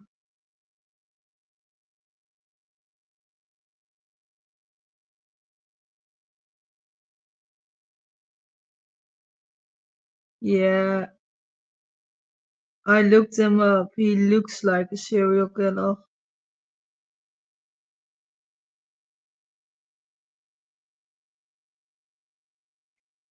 It's one creepy guy.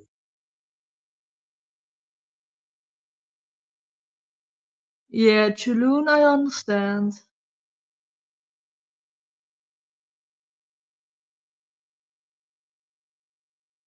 Gross.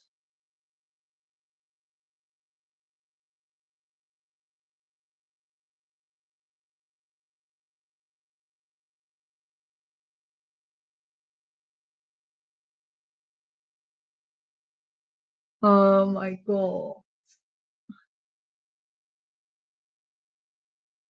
My stomach just turned. Ooh, what for? From the pig guy. Oh, It's gross. okay. Can you guys see this? Yes.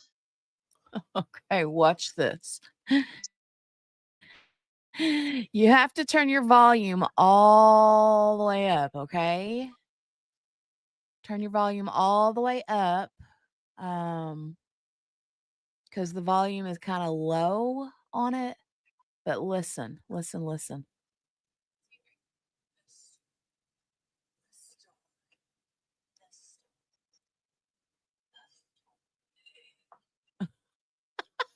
Could you hear it at all? No. Oh, daggone it. I can't get it to play any louder than that. Shoot. Yeah, the volume's all the way up. Oh. Again, please.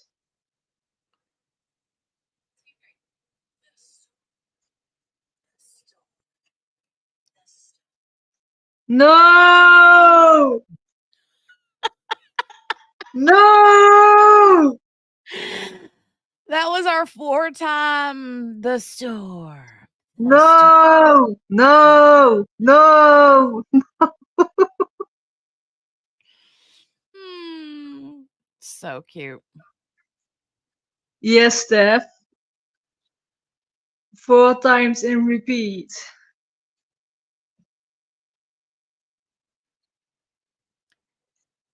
Um,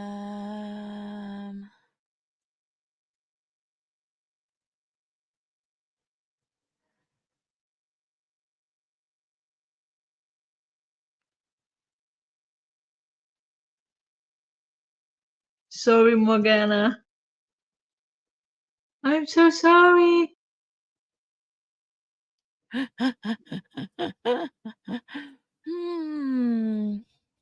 That was funny. That was funny. All right, let me go back to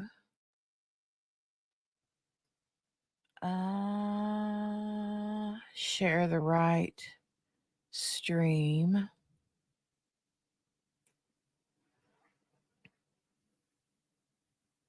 Okay, there we are.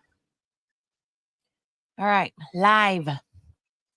All right, does anybody want to come up and join us on the panel and chit chat for a little bit? I need to go make me a cup of coffee, and I hate to leave Lauren here to fend for herself because she's like, don't leave me by myself. But I really need to indeed. get coffee and I really got to go potty. Okay, go ahead. Oh, I'll wait for somebody to pop in. You'll find oranges. Yeah, I know. I'm so sorry, Morgana.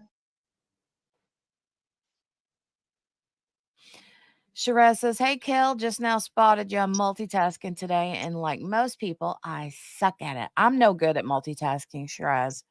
Zero good at it.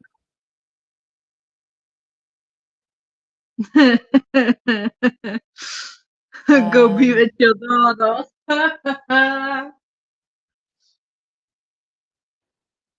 No.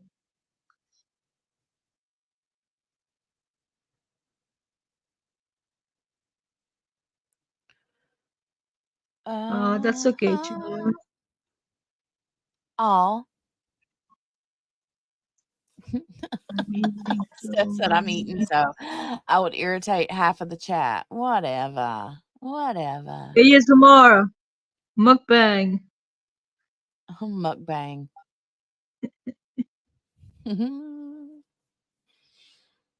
Lee said I would, but my cough is really bad. I'm sorry you're still coughing, man. That sucks.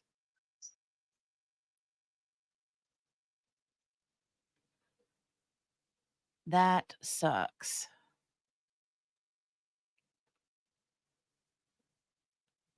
Ah.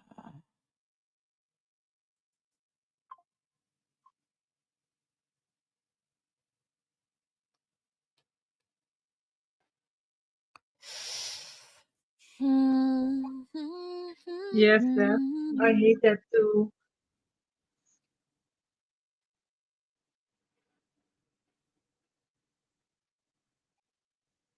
Calling the doctor on Monday?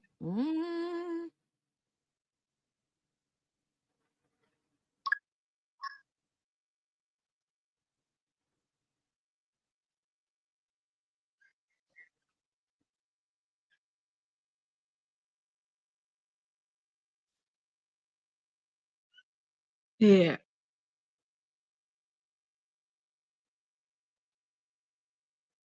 I know, mommy.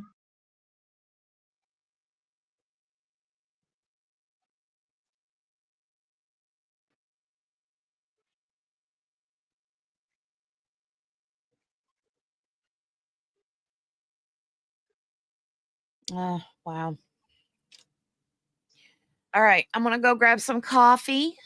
I will be right back. Okay, ma'am. You got it? Yeah, I Just guess so.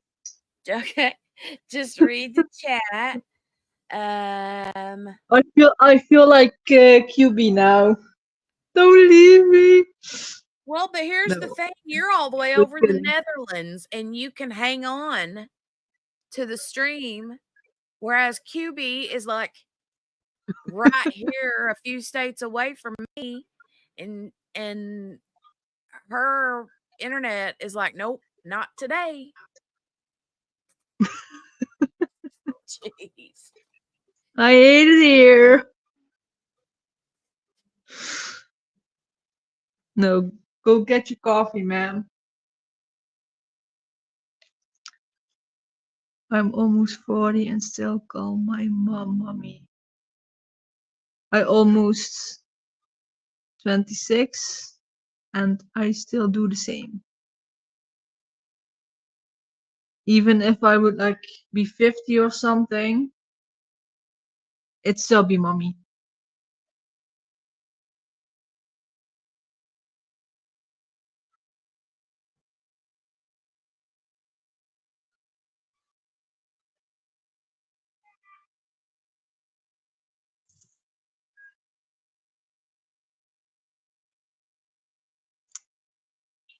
Yeah, mommy, I am so sorry. This happened to you.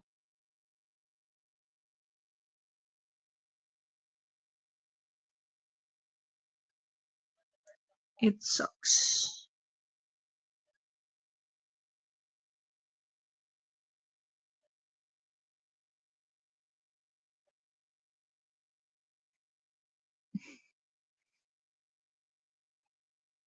I do not think I ever called my mother mommy.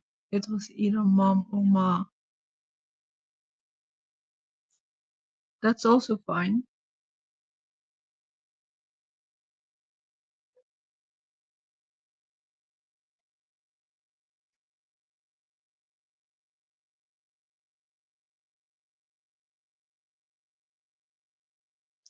Yeah, mommy, but we have to be positive.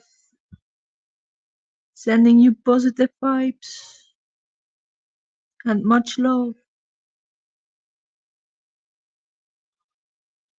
And I see you next week. Finally.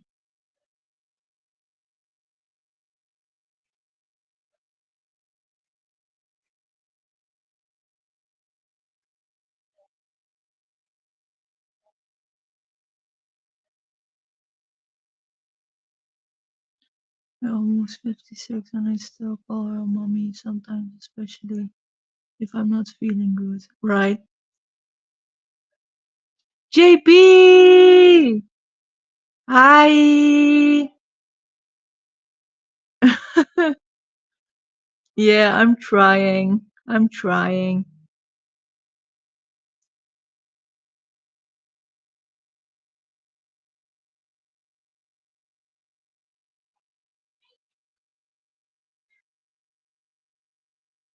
Yeah, mommy, positive vibes.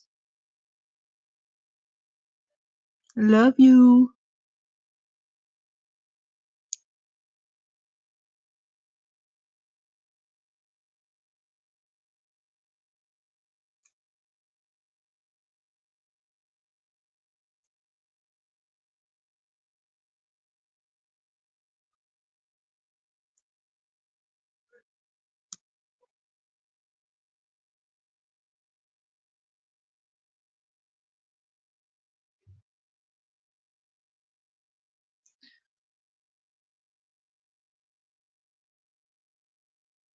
Well, how is everybody doing? You gonna have plans this weekend? Lay low.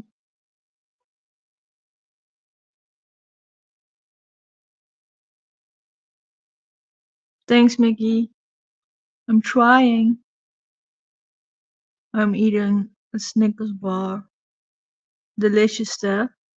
Can I have one too?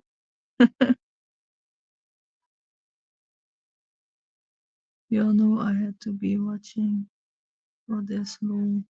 Yeah, JB. Long time no see.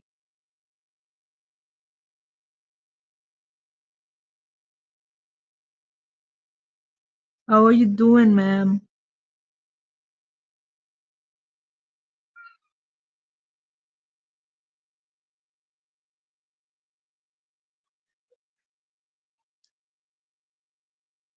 King size? Does Snickers has king size bars? Damn.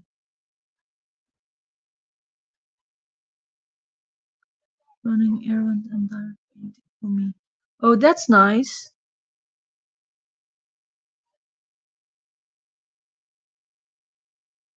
Got this for another reason for my tutu. Cupid. Do my best to entertain you all. Okay, that's good to hear, JB. If those to myself and look a place plan, eating some gummies and dance like a hippie. That sounds fun. That sounds really fun. Jenny got a pink tutu for printer repair. Lol.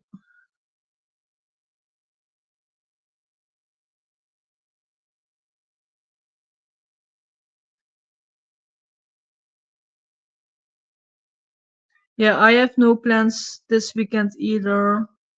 I think diamond painting. Oh, and watching Dexter. Yes. Thanks to you guys yesterday. I'm gonna watch it till the last episode.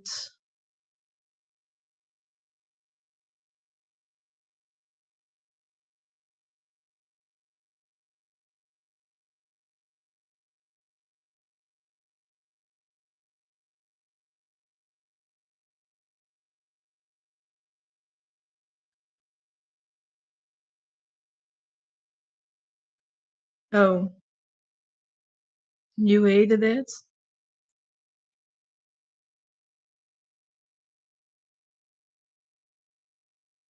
Oh. Well,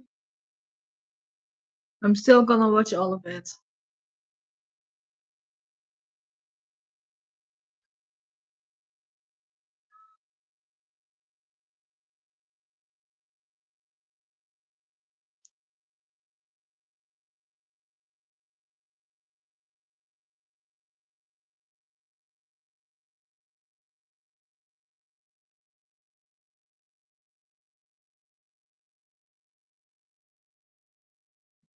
Oh, Hello, we have I'm back. Morgana!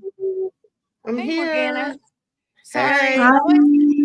it always takes so long for my Hi. coffee to get done. I would have been on sooner, but I had to visit my portal potty. Oh no. And no worries, Jenny. I had it all under control. She Good did. deal. She did good. I knew you could do it. I Yes, knew you could do it. Yeah, I'm gonna watch it all because when I start the show, even if a season sucks, I'm still gonna watch it all because of the storyline. Hmm. Yes, Steph. Sorry, I'm trying to catch up on comments. So were you shocked, Morgana, about the death penalty or not? Yeah, Mm. sorry, Mom. No, not really. Nope. He's getting it. What he deserves. Yep.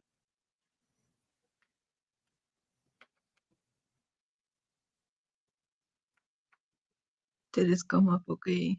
Lol. Yes, Steph. I told you I don't have a problem. Why are we talking about it?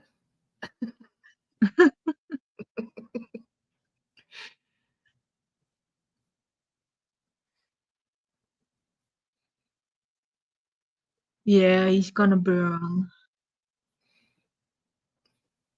Yep. Yeah, Mickey. We don't have those kind of problems.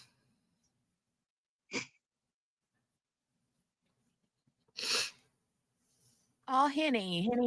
We love you, ma'am. We love you, Henny.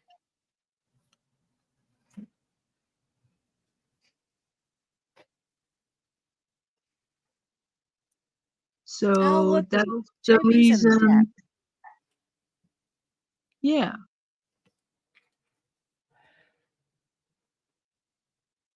Oh, that's perfectly fine. We love you just as much, whether you're in the chat or on the panel. That's right.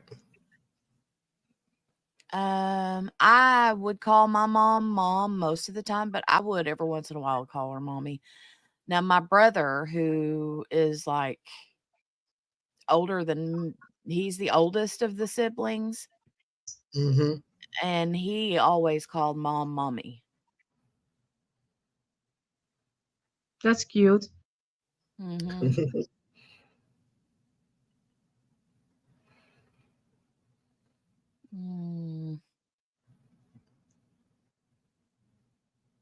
It's good Yeah, to I see you read here, most of JB. the time.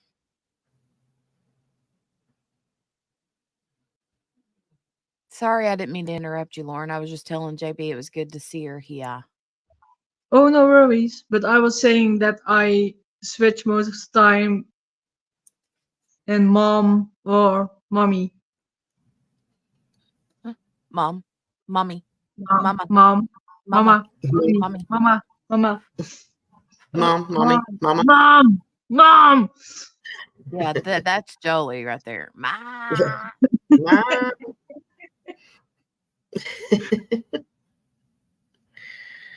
QB said, "You got this, Lauren. Another reason for my tutu wonky Wi-Fi. Get out of here, ma'am. Get out of here." Was it on stream that day I told you, QB, or was it privately when I said something about when she gets her pink tutu, if she keeps it up, I'm going to give it to her with what did I sparklers or glitter or something on it.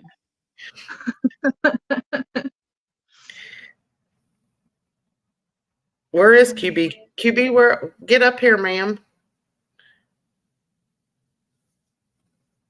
Steph said Jenny got a pink tutu for printer repair. Okay, so here's the story. Okay, I have a printer that I use for specific reasons, and I have to have that printer working. It has to be fully functioning at all times.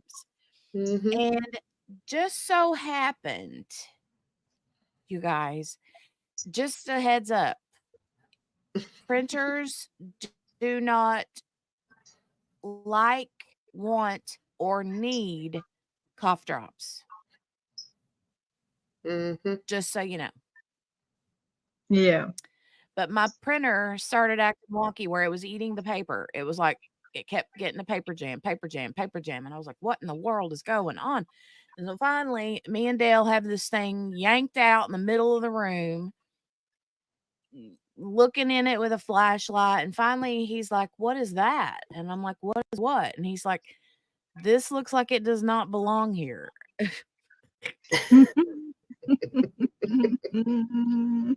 And it was a whitish clear, like you could see through it, but it's kind of a white, cloudy white color, and it's a cough drop. Oh my And god. Moral of the I was story, like, Jenny. If you don't finish a cough drop, throw it away. Don't try to save it. yeah.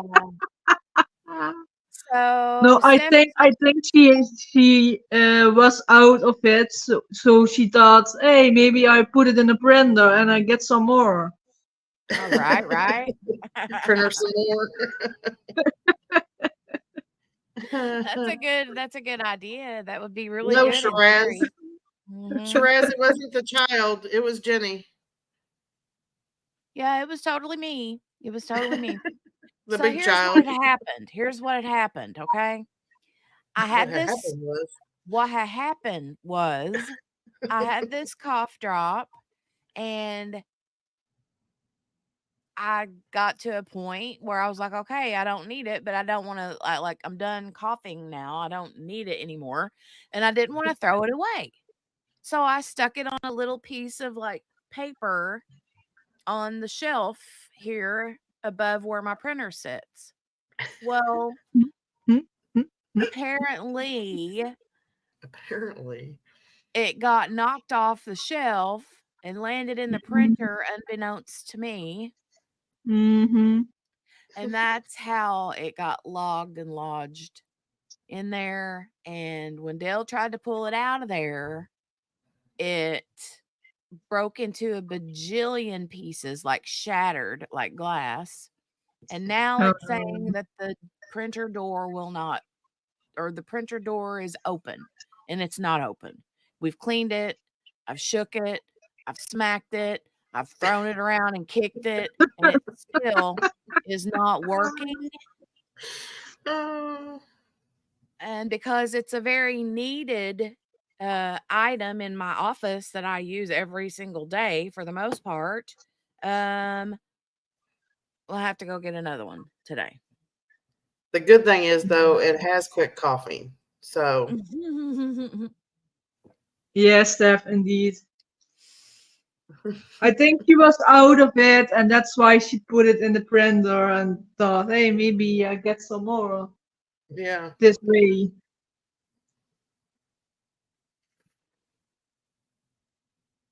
Shiraz is like, what? Steph says, I love Dexter, but hated the last season. Sorry, guys. I'm like way behind in the chat here. Yeah, we were talking about Dexter because I was asking in the chats what they had to plan this weekend.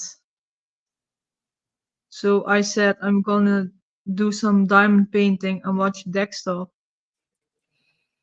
Mm,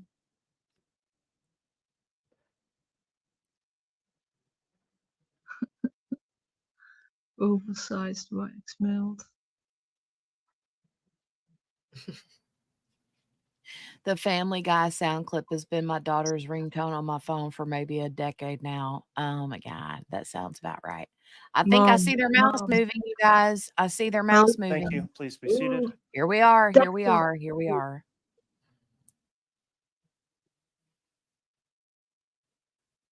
All right, we're back on the record on CR 2221-1623, State of Idaho versus Chad Guy Daybell, concluding the special sentencing hearing that's being conducted where the court intends to sentence the defendant on the counts in the amended indictment, including the insurance fraud counts.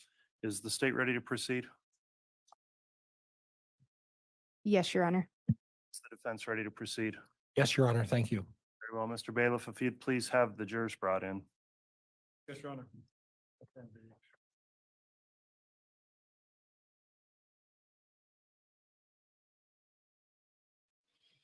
I hope that he ends up addressing Chad Daybell, and I hope, because sometimes they don't, but most of the time they do. And I hope that he addresses Chad, and I hope that he rips him a whole brand new butthole, just like he did Lori. That's what I hope. Because I need to hear somebody tell that man off, and I want to see his face when he does it. Mm-hmm. For sure. I don't know that his face will change though. It probably Nope. won't, but still, it'll make me feel better. Margaret says it'll be all lemony. Right.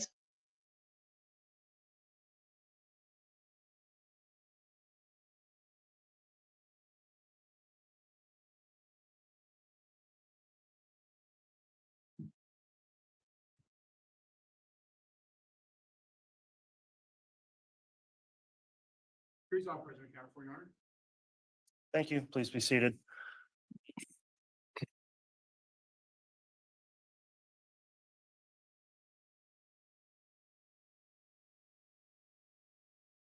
Okay, we are back on the record on CR 2221-1623, continuing the special sentencing proceeding. The jury has returned its special verdict. The court would note that pursuant to Idaho Code 18-4004, which is the punishment for murder statute in Idaho, that crime in murder of the first degree can be punished by death. And under Idaho Code 192515 subsection 7A, that states that if the jury finds that a statutory aggravating circumstance exists and no mitigating circumstances exist, which would make the imposition of the death penalty unjust, the defendant will be sentenced to death by the court. The court's reviewed the findings of the jurors in the special verdict form. They've taken their time through these deliberations to return that verdict. And so the court will proceed with sentencing first on counts 1 through 6. And again, this is an unusual hearing because the sentencing hearing's already been taking place. We've heard from the victims through impact statements and arguments from counsel. That's already taken place. In addition, a pre-sentence investigation report is not to be ordered in these hearings, so the court does not reference that. The court then orders as follows, and this will be contained in the court's judgment.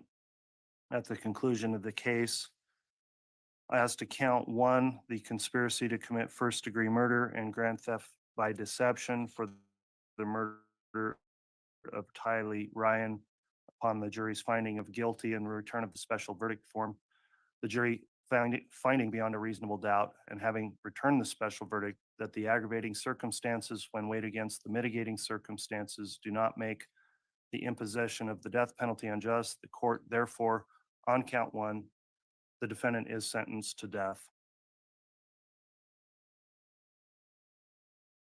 On count 2, the first-degree murder of Tylee Ryan, the jury finding beyond a reasonable doubt and having returned the special verdict that the aggravating circumstances, when weighed against the mitigating circumstances, do not make the imposition of the death penalty unjust. The court therefore, on count 2, sentences the defendant to death. On count 3, the conspiracy to commit first-degree murder and grand theft by deception for the murder of JJ Vallow, the jury finding beyond a reasonable doubt and having returned the special verdict that the aggravating circumstances, when weighed against the mitigating circumstances, do not make the imposition of the death penalty unjust. The court therefore, on count 3, sentences the defendant to death. On count 4, first-degree murder of JJ Vallow, the jury finding beyond a reasonable doubt and having returned the special verdict that the aggravating circumstances, when weighed against the mitigating circumstances, do not make the imposition of the death penalty unjust. The court therefore, on count 4, sentences the defendant to death. On count 5, conspiracy to commit first-degree murder of Tammy Daybell, the jury having found beyond a reasonable doubt and having returned the special verdict that the aggravating circumstances, when weighed against the mitigating circumstances, do not make the imposition of the death penalty unjust. The court therefore, on count 5, sentences the defendant to death.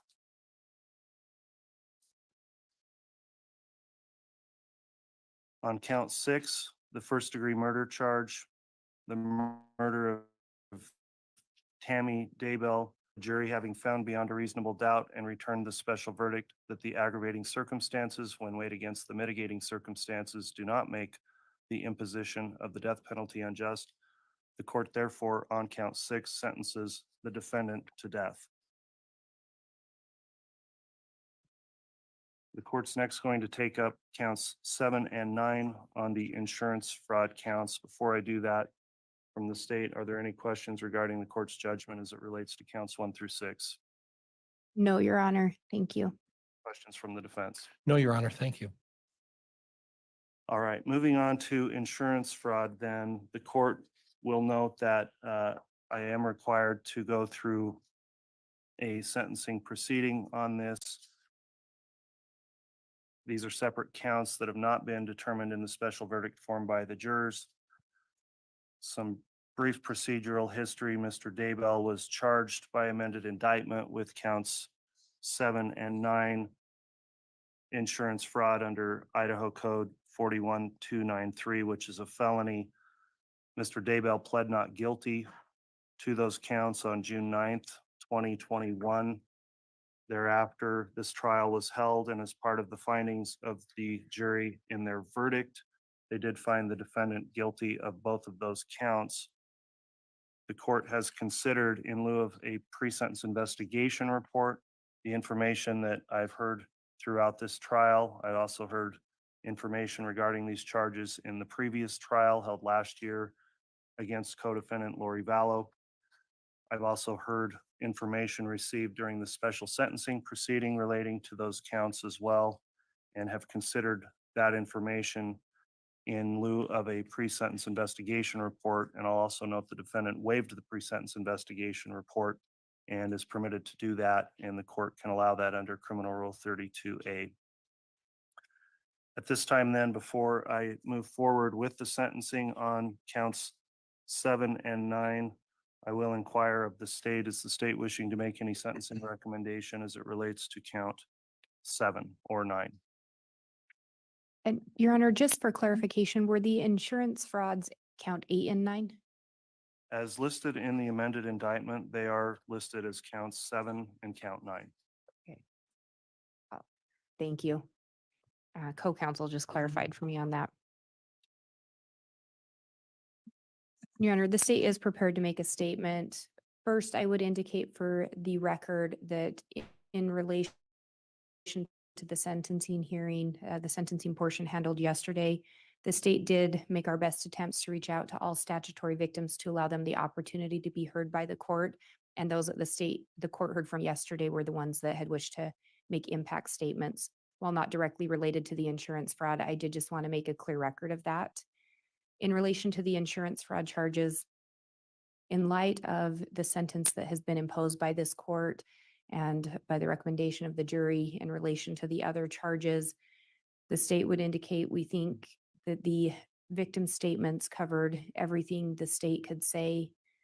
While the insurance charges again are attenuated to it, we've lost 3 individuals that the state can do nothing to bring them back. And so the best we can do is move forward in seeking justice on their behalves.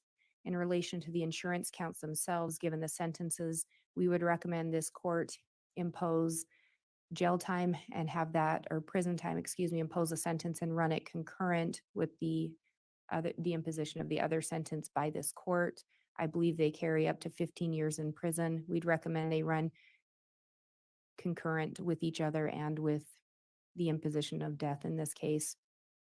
We would also recommend restitution in the amount of $130,000 to LifeMap and $300,000 to Primerica. As part of that, we would also recommend a waiver of any fines or court costs in this matter in order to allow restitution to be paid if any money is available to go towards that. All right, thank you for the state's sentencing recommendations.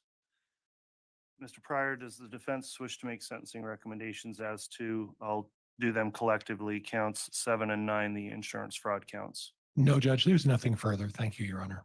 All right, is there any objection to the requested restitution amounts of 130,000 and 300,000?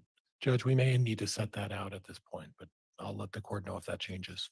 All right, I'll permit 30 days for the scheduling of a contested hearing on restitution. If that becomes an issue, we could conduct that hearing most likely remotely on a Zoom hearing if it becomes an issue. At this time, I will ask, because I need to on these counts, before I impose any sentence, Mr. Daybell, you do have the right of allocution, which permits you to make a statement on your own behalf in any mitigation of these offenses. Is there any statement you would like to make before I proceed with sentencing on those counts? No. Very well. The court then, having considered the information previously referenced, finds that pursuant to Idaho Code 41293, which under subsection 4 indicates a penalty of up to 15 years of prison. On each of those 2 counts, the court is going to impose a prison sentence of 15 years. So a 15-year sentence will be imposed on count 7. The court will take under advisement the issue of restitution requested by the state. The court will not impose any fines. The court also will impose a 15-year prison sentence on count 9. Also pursuant to the same statute, take under advisement the issue of restitution. The court will note in imposing these prison sentences that I have reviewed Idaho Code 192521, which requires me to go through certain criteria about the imposition of a prison sentence versus a possibility of parole or a lesser sentence. And I would note that the rationale for the prison sentences is that these are intertwined with the murder charges for which the death penalty has been imposed on those counts. And when the court looks at the sentencing factors under 1925-21, I would note in mitigation that Mr. Daybell has been incarcerated an extensively long time in local jail and has a previous law-abiding history, and I have considered that. I've also considered that he's always conducted himself respectfully, from what I've heard from all of the jailers that have ever interacted with him over the years that he's been incarcerated for these charges. However, the court finds under Idaho Code 2521 also that any lesser sentence would depreciate the seriousness of these offenses, because this life insurance was obtained based on the murders of individuals and procuring life insurance payouts unlawfully. And because of that, it's the most serious of offense, that circumstance that could lead to that. In addition, imprisonment will provide an appropriate punishment and deterrent for the defendant and others, and will also be a deterrent for the community as well. So the court having then concluded with the sentencing on that, I will not order any fines because the defendant's previously been deemed indigent and has received the death penalty on these murder counts, and find it would be futile to have an order of fines in the case. So with those remarks, then the court typically would address the defendant further, but in a special sentencing proceeding, the victim impact statements and the evidence has already demonstrated on the record, I think, the seriousness of what's occurred. And I don't find any reason to further delve into the court's rationale other than what was listed in the statute. So unless there's anything further, that will conclude the sentencing, but I will address the post-conviction issues that need to be addressed at this time. Does the state have anything further then on the sentence and count 7 and count 9? No, Your Honor. Thank you. Anything further from the defense? No, Your Honor. Thank you. Okay. Mr. Daybell, in this case, given the sentence that was imposed in counts 1 through 6, there's a special appellate and post-conviction procedure for capital cases, and an automatic stay may be in effect. There's a statute that's Idaho Code 192719 that sets out certain deadlines. I am providing you and counsel with a courtesy copy of that statute, but I will note a few of the deadlines that are listed in there. Under subsection 1, when the punishment of death is imposed, the time for filing an appeal shall begin to run when the death warrant is filed. Number 2, the death warrant shall not be filed until 42 days after the judgment imposing the death sentence has been filed. Number 3, within 42 days of the filing of the judgment imposing the punishment of death, the defendant must file any legal or factual challenges to the sentence of conviction. There's other important and critical deadlines that are contained within that statute, and I am going to provide a copy of that to Mr. Pryor to ensure that the defense is well advised of those post-conviction rights that would apply in this special proceeding. I'll also note that there's an additional rule, Idaho criminal rule. If you'll give me a moment, I think it's 44.2.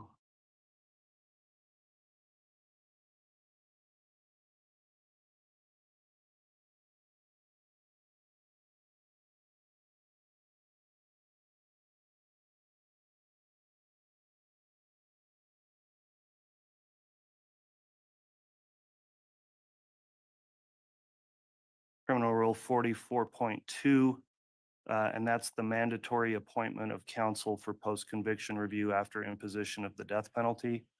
That rule is also applicable in your case, and a copy of the rule itself is going to be provided to you and counsel to ensure that you're well aware of any post-conviction rights you may have. With that, then, the court is going to conclude the special sentencing proceeding. Is there anything further I need to take up from the state? No, Your Honor. Thank you. Anything further from the defense? No, Your Honor. Thank you. Okay, thank you everyone for your abiding by the court's courtroom conduct order. We'll be in recess.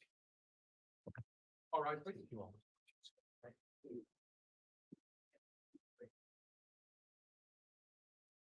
Oh, dang it. No words. Really, boys? Come on. I needed you to tear him a new one. Wow. He let the victim statements do that, I think.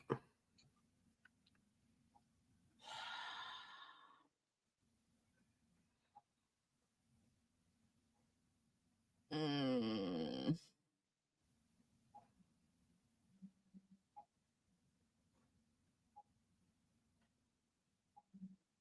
Yeah, I do too, Margaret. Same. Mhm. Look at him, his chair turned. He knows. Yeah, disrespect. Ah, Ah, dang it, dang it, dang it. Said not today. Not today. Oh my God. Not today. Hold on. I want to go back over Yep. here Yep. because I wanted to finish this out with Lori, because I'll tell you right now, okay, I'm going to get it to the end where he sentences and addresses Lori, okay?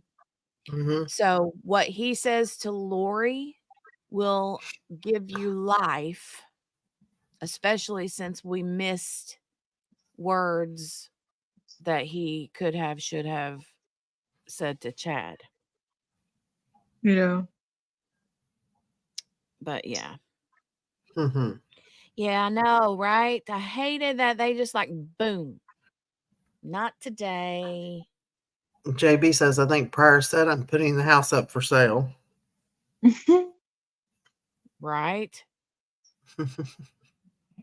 Yeah, the judge is probably just done with that. He's like, had enough. Get this out of my hair. I'm done. Done. D-O-N-E, done. Which is understandable. Yeah. Yeah, I mean, look at how long he's been fooling with these people, you know? Mm-hmm. Yeah. He's had enough. Mm. Well, it will be interesting to keep up with any updates for Chad along the way. And then keep in mind too, we've got Lori's I haven't heard anything. Has anybody heard if Lori's trial Doesn't she is have going to be something coming up like in a week or something? Or am I dreaming that? I don't know when her trial is. Bye, JB, JB. bye JB. I Bye, hope you have Toby. a great weekend. Love you. Love you, JB. Love you. Henny said, yeah, that was great. Jenny, I watched it a few days ago. His speaking to Lori, it was like, yes.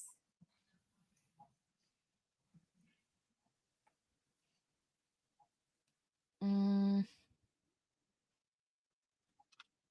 Hold on, let me go look. I'm not sure about her thing, but I thought I heard something the other day about it being soon. Unless, I don't know.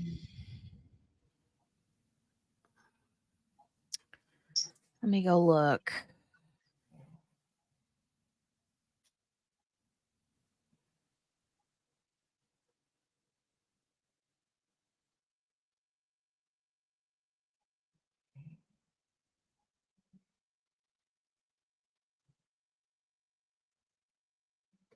Mm. Margaret. It's almost noon out here and I ain't dressed yet. I've been glued to my laptop. Well, it's 2:30 here and I'm not dressed yet. Same. I probably won't get dressed. Okay. Yeah, indeed, Margaret. It's a Saturday. So what? It's the weekend. Chillax. Chill with your hubby. So Lori Vallow Daybell, Arizona, her trial is scheduled to begin on August 1st, 2024. She's facing 2 counts of conspiracy to commit murder in Arizona after being convicted in Idaho for the murder of her 2 children, JJ and Tylee, as well as conspiracy to commit murder charges related to her husband's previous wife, Tammy Daybell. Vallow Daybell Lori was extradited to Arizona following her conviction in Idaho, where she received a life sentence for the murder of her children and conspiracy to commit murder. Court will hold a hearing for complex case scheduling on February 21, which I don't know if they did that. and final trial management conference set for July 5. QB said trial is 8/1, but the trial management conference, like you said, is July 5th. Okay.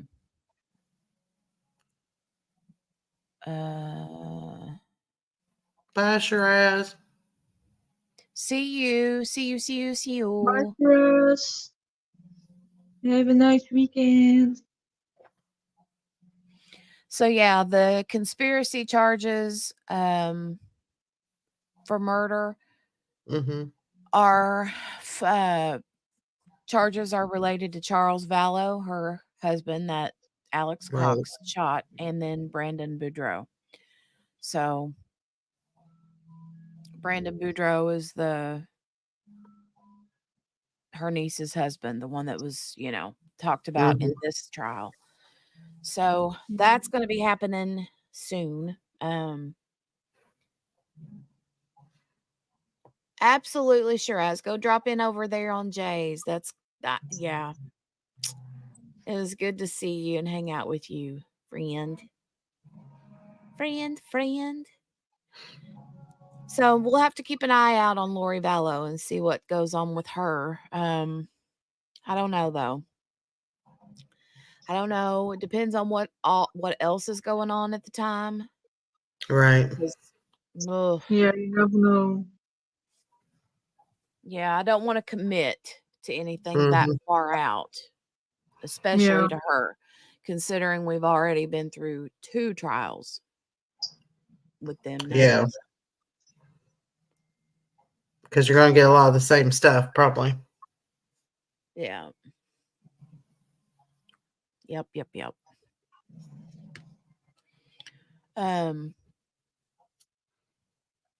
But let's do you guys want to see the rest of this? Do you guys want to see the rest of this? Let me get to the when he actually speaks to her and does the sentencing part. Yeah.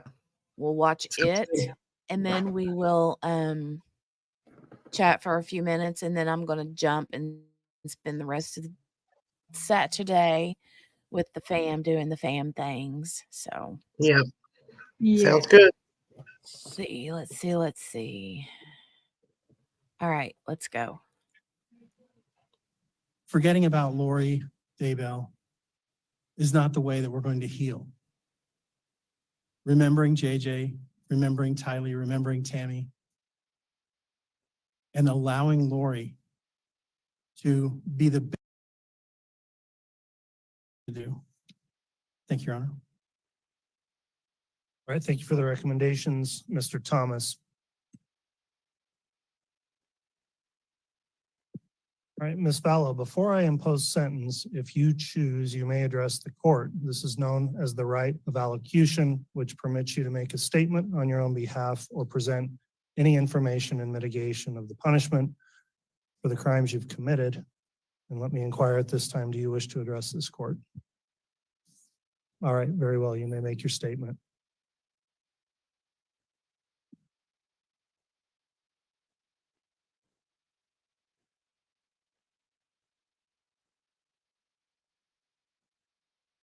I would like to start by quoting John from the New Testament in the Bible.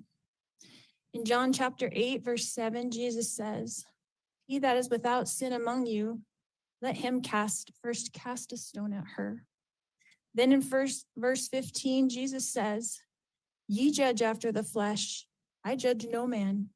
And yet if I judge, my judgment is true." Jesus knows me, and Jesus understands me. I mourn with all of you who mourn my children and Tammy. Jesus Christ knows the truth of what happened here. Jesus Christ knows that no one was murdered in this case. Accidental deaths happen. Suicides happen. Fatal side effects from medications happen. I have a different perspective in life because in 2002, when I was pregnant with Tylee, I died in the hospital while in labor with her. They tried to stop my labor. They put me on the table and they put something in my IV, and I felt my spirit falling to the floor. I was standing near my pregnant body, watching the doctors try to revive me, which took them a few minutes. In that time, my sister Stacy was standing to my left. I turned to hug her and was surprised that her spirit was as tangible as a physical body, because I knew I was in spirit and she was in spirit. She said she needed to show me some things, and we went to heaven. I later returned to my body. Because of this experience, I have access to heaven and the spirit world. Since then, I have had many communications from people now living in heaven, including my children, Tylee Ashlyn and Joshua Jackson, my sisters, Stacy and Lolly, my aunts and my uncles, and my grandparents.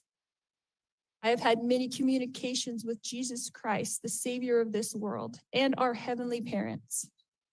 I've had many angelic visitors have come and communicated with me and even manifested themselves to me. Because of these communications, I know for a fact that my children are happy and busy in the spirit world. Because of my communications with my friend Tammy Daybell, I know that she is also very happy and extremely busy. I have always mourned the loss of my loved ones, and I have lost many in this mortal world. However, I know them more than most people.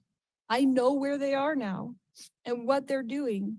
I know how wonderful heaven is, and I'm homesick for it every single day. I know we all lived in heaven before we were born on earth, and we were all adult spirits in the heavenly realm. We chose to come to earth as mortals. Heaven is more wonderful than you can possibly imagine. I do not fear death, but I look forward to it. I did not want to return to my body when I was out of it.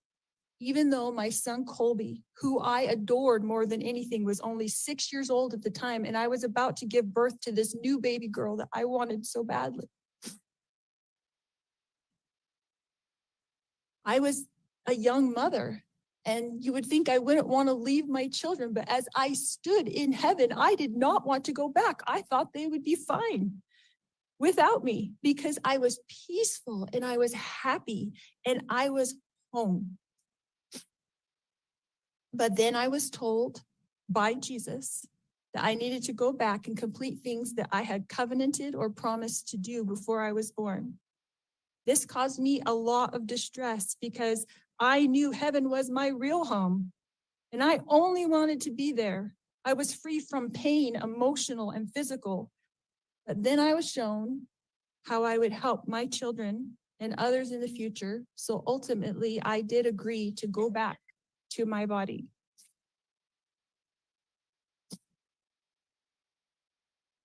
Tylee has visited me. She is happy and very busy.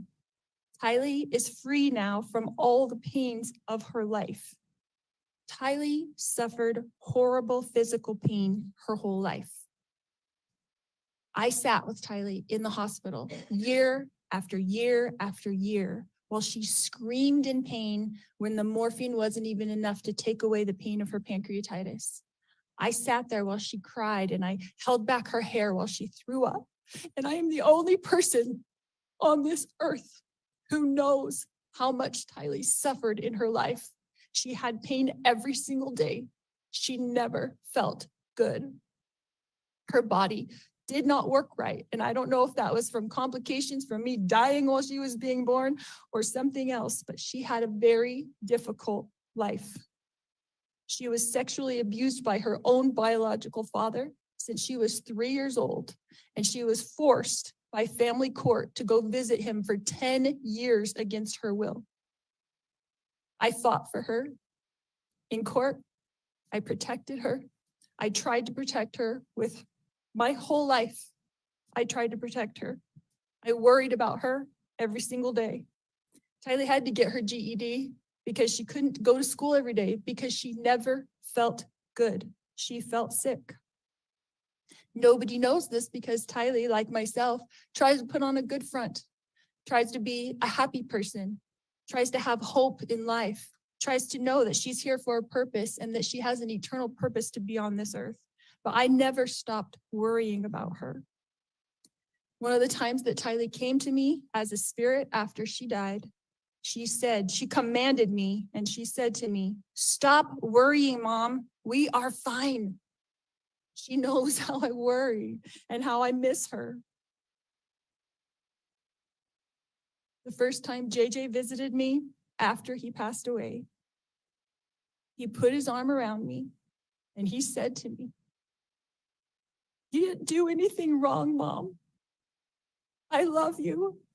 And I know you loved me every minute of my life." JJ, Joshua Jackson, was an adult spirit. And he was very, very tall when he put his arm around me. He is busy. He is engaged. He has jobs that he does there. And he is happy where he is. His life was short, but JJ's life was meaningful. JJ was a wonderful person and touched the lives of everyone. And I adored him every minute of his life. My eternal friend, Tammy Daybell, has visited me on several occasions. She came to bring me peace and comfort. And I know that she is extremely busy helping her family, especially her children and grandchildren. And I have a great love for Tammy.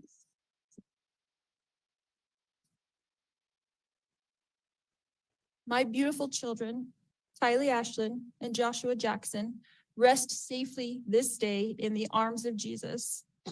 My wonderful friend, Tammy Daybell, rests safely this day in the arms of Jesus.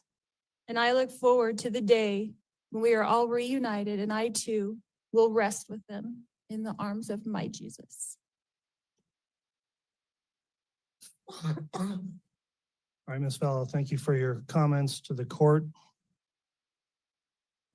Let me ask you at this time, Ms. Vallow, are you fully satisfied with the representation you've received from your attorneys throughout this case? Yes. Thank you.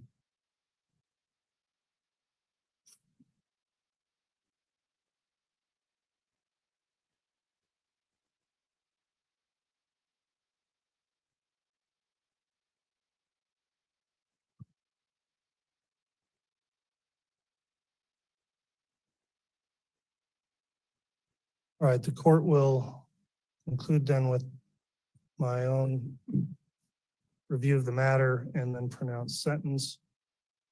Ms. Vallow, based on the jury's verdict of guilty in this case, it is the judgment of this court that you're guilty of the following counts of the amended indictment.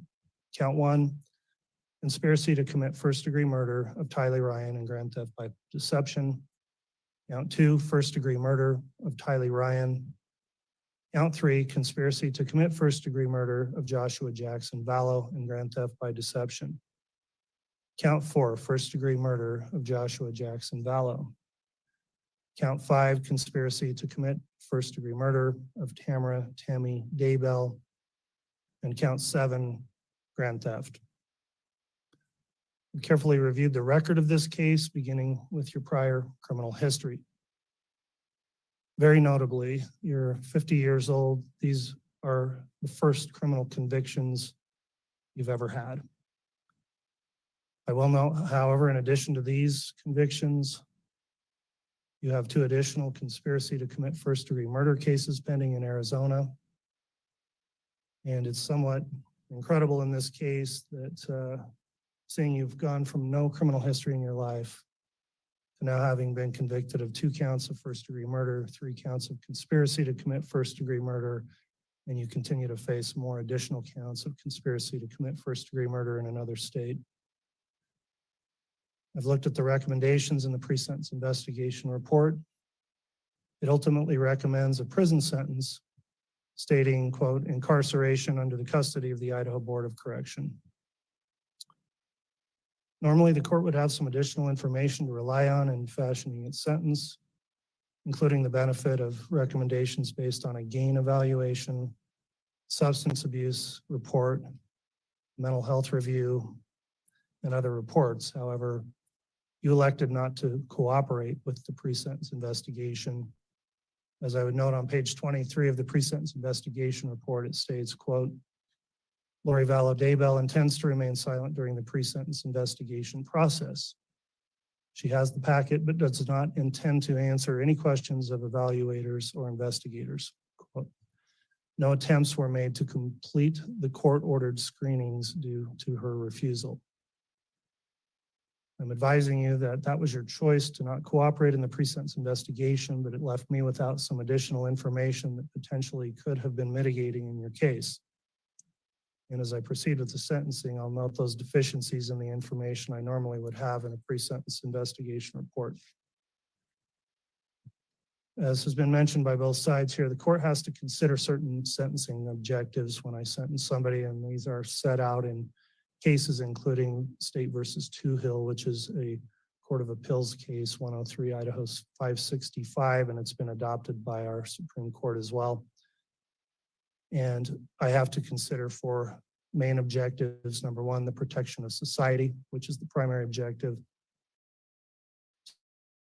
Two, deterrence of the individual and public generally. Three, possibility of rehabilitation. And four, punishment or retribution for wrongdoing.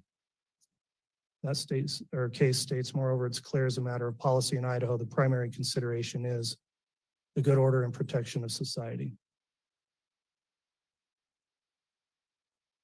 All other factors must be subservient to that end. I've also reviewed and considered the criteria set forth in an Idaho statute 1925-21 on the question of whether or not you should be confined to prison and to what extent. That statute sets out a variety of factors I have to consider in weighing whether a long prison term here would be appropriate.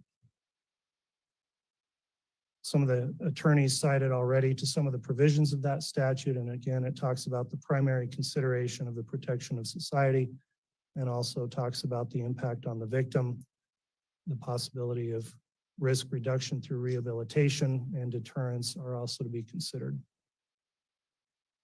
There are some factors laid out in that statute that are not necessarily controlling, but weigh in favor against either imprisonment or in this case where imprisonment's required an extensive imprisonment term. Some of those factors under Part 2 of this statute is the defendant's criminal conduct neither caused nor threatened harm, which is clearly not the case here. That the defendant did not contemplate the conduct would cause or threaten harm. Again, that would not apply here. The defendant's criminogenic needs indicate the defendant will benefit from supervision and treatment in the community.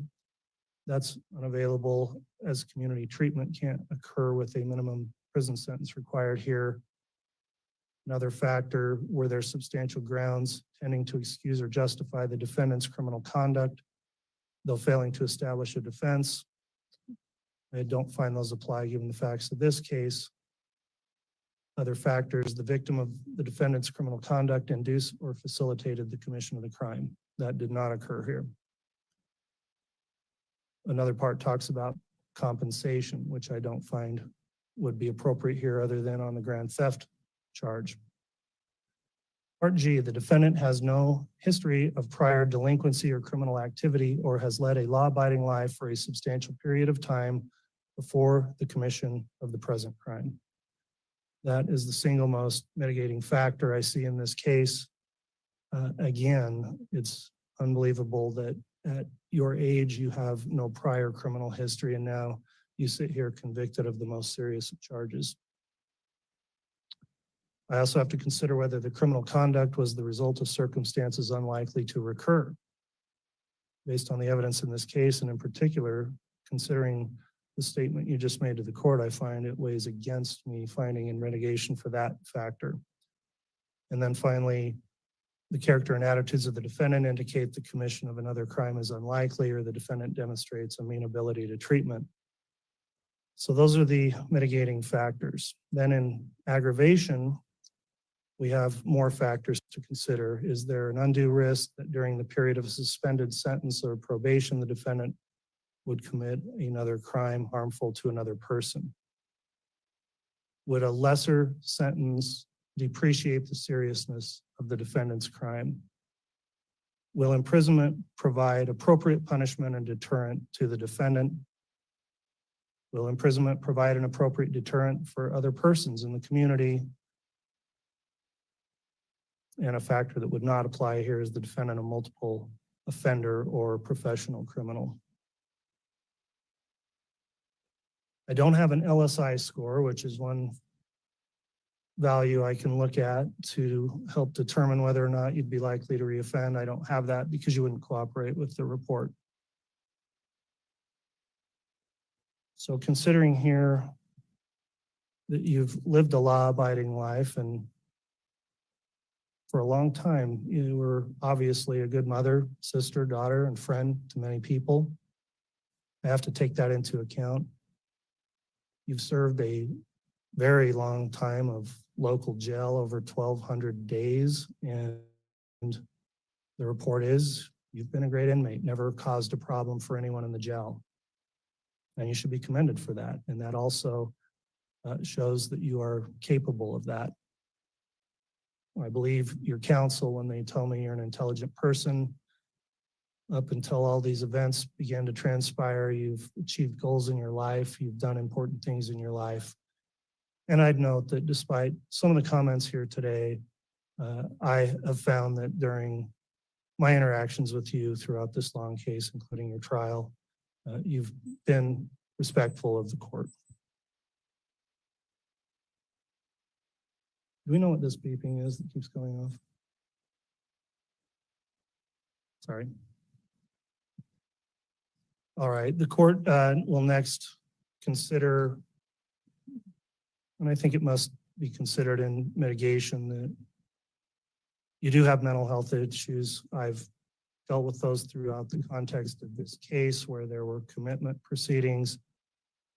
I've reviewed those reports and have that personal information from having gone through the determinations of whether or not you were competent or fit to stand trial.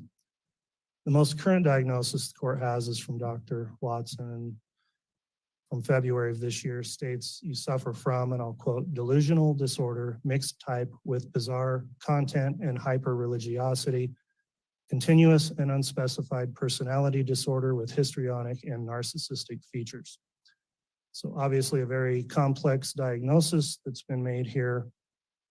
Whether or not that can or how it would be treated, I think by all accounts is unknown at this time. I've reviewed your personal history, including statements from your own immediate family members, and it's clear that something radically changed in you that led you to where you are today. In a statement made in the pre-sentence investigation report, your mother stated it perhaps best and said that you are not now, quote, the person she knew. The record in this case, including all the evidence I observed during the jury trial, indicates that if it wasn't already occurring, that this relationship with the co-defendant seemed to be a catalyst for the change. At this point, I'll note that I will not be making comments on any other co-defendants in this case, as your co-defendant is currently presumed innocent and awaiting trial. In sum, there are significant mitigating factors the court has to consider here when I consider you and your life as a whole, and that does make the case difficult. Typically, when I see somebody to be sentenced and they don't have a prior criminal history, they're given opportunities to first prove themselves on probation or avoid a lengthy term of incarceration. However, of course, some crimes are so serious that even with mitigation, there is no other reasonable option except for a prison term and a long prison term. And sadly, you've been convicted of and have committed the most serious crimes possible, and those crimes also require an equally serious punishment. So this is the part where I will consider what I think are the factors in aggravation.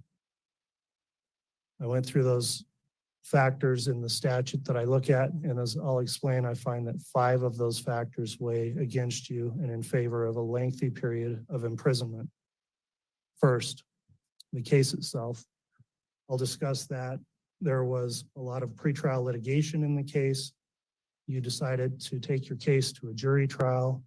I will state and emphasize that I firmly believe it's the right of every person in our country to exercise their right to a jury trial, and they're afforded the full due process of the law. It's been somewhat disheartening to me to realize that there are many people who think that they can predetermine a case and somebody shouldn't be afforded their full rights of due process before they are convicted of a crime. Well, I didn't make all of the rules that govern criminal cases, but I took an oath to uphold the rules that are there. And I make every effort to ensure that people's due process is protected because that's an important duty of mine. Everyone has a right to be presumed innocent, and everyone in a criminal case does have a right to a jury trial. Sometimes I feel like maybe too many cases settle, and there should be more trials because it's a right people are entitled to exercise. You exercise that right, and I in no way hold it against you that you decided to have your case determined by a jury. That's your right, and it does not impact or influence my decision in sentencing. Before trial, I did not delve into all of the evidence or facts of this case and only address those when necessary to make rulings on motions because I wanted to keep objective through the proceedings and remain impartial. You were afforded all of your due process in this case, and ultimately, after presentation of the evidence, a jury did find you guilty on all counts. I bring that up now because when there is a trial, I learn and see all of the facts along with the jurors. And that's a different scenario than when someone enters a plea and I'm only allowing argument in a sentencing and not sitting through the evidence as I did here. Having considered all of the evidence that I saw at trial along with the jurors, it's been a difficult task for me to narrow down and articulate all of the aggravating factors because really there are so many here. Murder is the most serious offense. And the most unimaginable type of murder is to have a mother murdering her own children, and that's exactly what you did. You were involved in and guilty of conspiring to murder another group of children's mother, Tammy Daybell, who had children of her own. And despite the jury convicting you with overwhelming evidence, you still sit here before the court today and said you didn't do it. You came here to East Idaho, where I've spent my life, and moved here from another place already with plans in progress to make your children disappear. The evidence bore that out at trial. You removed your children from their home in Arizona, alienated them from friends and family, got rid of JJ's service dog. You moved to Rexburg, a community where you could find 1,000 random families to take your children, and you brought them here to murder them. You had so many other options. You could have gotten divorced. You could have found someone to take care of those kids. But as the state was able to prove at trial, you chose the most evil and destructive path possible. You killed those children, according to the state's theory, and I believe it, to remove them as obstacles and to profit financially. You justified all of this by going down a bizarre religious rabbit hole, and clearly you are still down there. While you were enjoying your new life in Hawaii, countless law enforcement officers, family members, and volunteers were searching for your children. And I don't think to this day you have any remorse for the effort and heartache you caused for others who looked for your children when you knew where they were and knew they were dead. They were found dead, burned, mutilated, and dismembered, and buried like animals. After you knew they were dead, you collected public-funded assistance payments meant for them, and that was blood money you kept for yourself. And that's the grand theft charge you've been convicted of. your sister, your son talked to you, begged with you while you were in the jail during phone calls I heard at trial. And those were very sad and difficult calls to hear.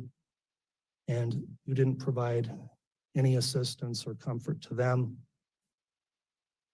During the trial, when the evidence came out about how these children were found and the state they were in, you wanted to be excused and not have to watch the evidence, and were fine to let all the other people in the courtroom, including the jurors, have to bear through that. However, I ruled that you did have to sit and watch and see the result of your heinous crimes. The jurors in your case fulfilled their duty admirably. All 18 jurors we had, because we had alternates, went through the entire trial and faithfully fulfilled all their obligations and all the instructions. So we were able to get impartial jurors who weren't already tainted by pretrial publicity to decide your case. And I do thank the jurors publicly for the service they rendered. Those jurors I noted during the trial were very good at keeping their emotions in check and keeping stone-faced, as they're supposed to do, and be objective until the case is done and submitted. However, I did note at certain times during the trial, such as when there were videos and pictures shown of you in Hawaii at this time frame when JJ and Tylee were lying in shallow graves, the disgust on the faces of those jurors was evident, and shocking revelations about what happened here just kept coming through the trial.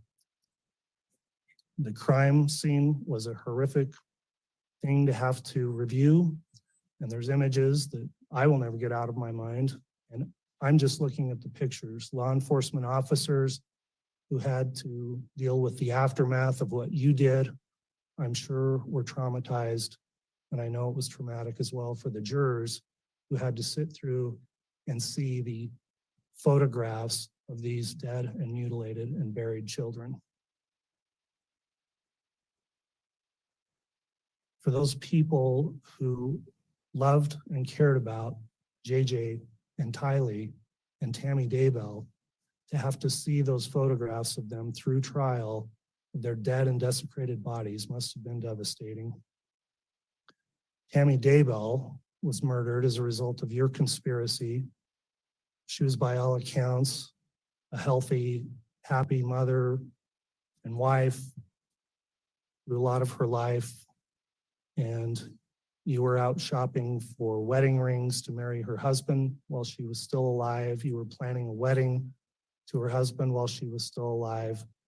You haven't shown any remorse for any of those actions.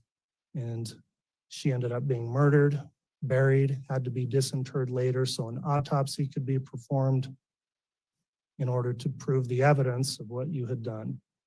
She didn't deserve any of that. You took her life away.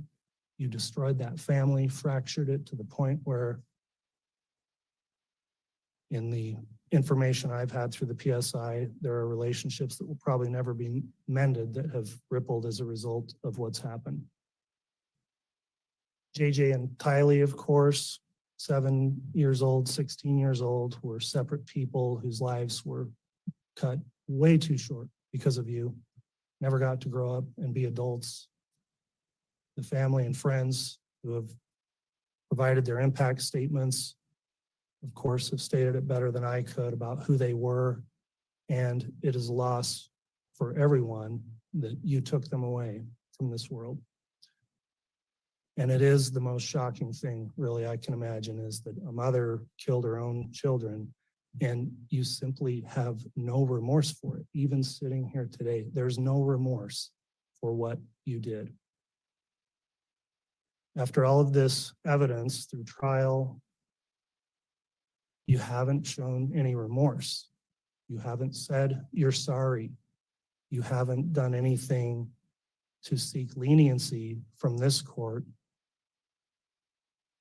There's been a lot of people during trial and here who explained the devastation you're responsible for, and you've forever altered the lives not in a good way for many, many people, destroying family relationships, taking people away that were loved, cared for, and needed. You may not believe to this day that you've done anything wrong, and you still may think you're justified by your religious beliefs for what happened here. I'm not here to judge that, but I don't believe that any God in any religion would want to have this happen, what happened here. And your crimes are heinous and egregious, and that alone can constitute a major aggravating factor that requires me to impose a serious length of incarceration. So after weighing all those factors, I need to in aggravation, I find that the sentences I'm about to impose will serve the interest of justice by, number one, preventing you from ever doing this again, that they will not depreciate the seriousness of your crimes, will punish you appropriately, and will serve to deter both you and others. So that concludes the aggravating factors the court considered. At this time then, I am prepared to pronounce sentence. Mr. Thomas, Mr. Archibald, and the defendant, would you please rise for the pronouncement of sentence?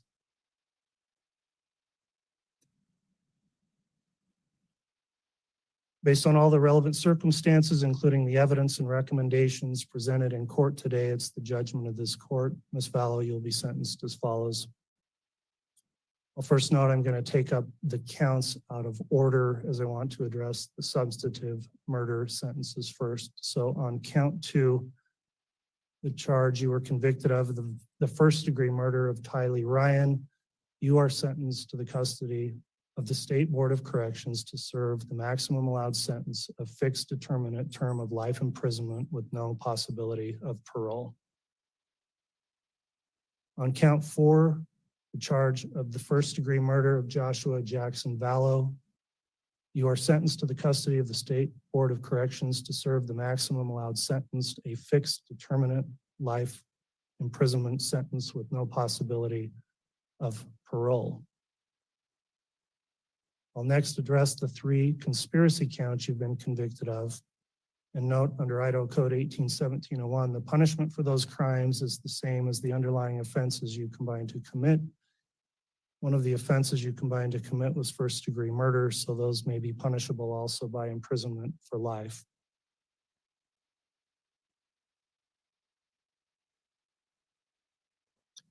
When I look at what the appropriate sentences should be for the conspiracy charges, at first I wondered if they should be as long of a term or serious as the substantive murder charges. However, what I've concluded is that these conspiracy convictions merit the same grave punishment for several reasons. First, the conspiracies in which you engaged in have had far-reaching impacts on many people besides the deceased victims. And with what the court's heard, I am convinced that the conspiracy charges also merit the same serious sentence. So on count 1, the conspiracy to commit first-degree murder of Tylee Ryan and grand theft by deception, you're sentenced to the custody of the State Board of Corrections to serve the maximum allowed sentence, a fixed determinate term of life imprisonment with no possibility of parole.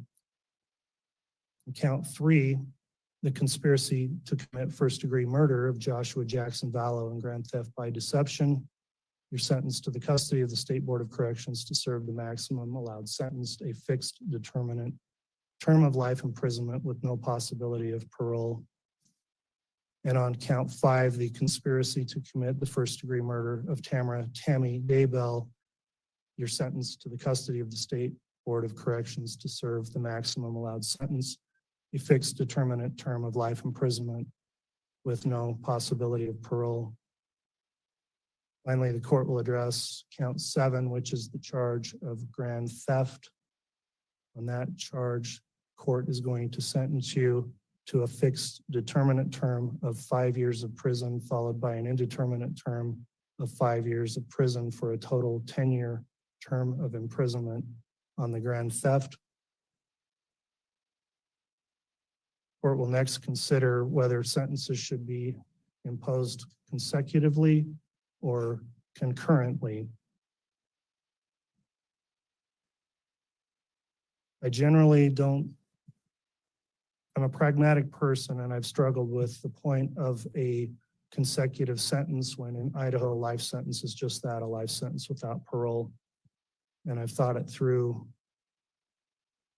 However, when I looked at this case and the more I thought about it, I've determined that because there are 3 separate murders with 3 separate victims that occurred at 3 separate times, then running counts concurrently would not serve the interests of justice because those crimes all need to be taken into account separately and distinctly and individually.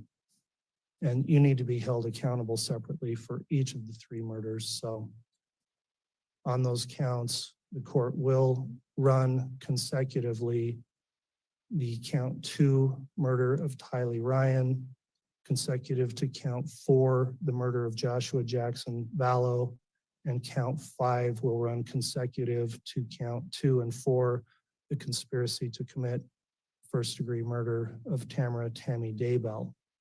So 3 consecutive life terms of prison. The remaining counts will be concurrent to the counts that are consecutive. The court will impose fines as requested by the state in the amount of $25,000 for all counts except the grand theft. On the grand theft, the fine will be in the amount of $1,000. The court will assess the civil penalty that was requested, and I find it's appropriate under Idaho Code 195307 of $5,000 per victim on each of the 3 victims as a civil penalty. And then finally, the restitution, which was requested by the state. Mr. Wood, if you could reiterate that number, 22,000 of what the restitution term is. And I want to inquire if there's any other restitution being sought by the state. Your Honor, I believe I said 22,545. And the state would ask for an additional 30 days to submit any further restitution for the victims, living victims who have been deemed as such by this court. The court will assess that restitution on the grand theft charge of $22,545 as shown through the evidence at trial. And the court will allow 30 days for additional restitution requests, but that will be waived if it's not submitted timely.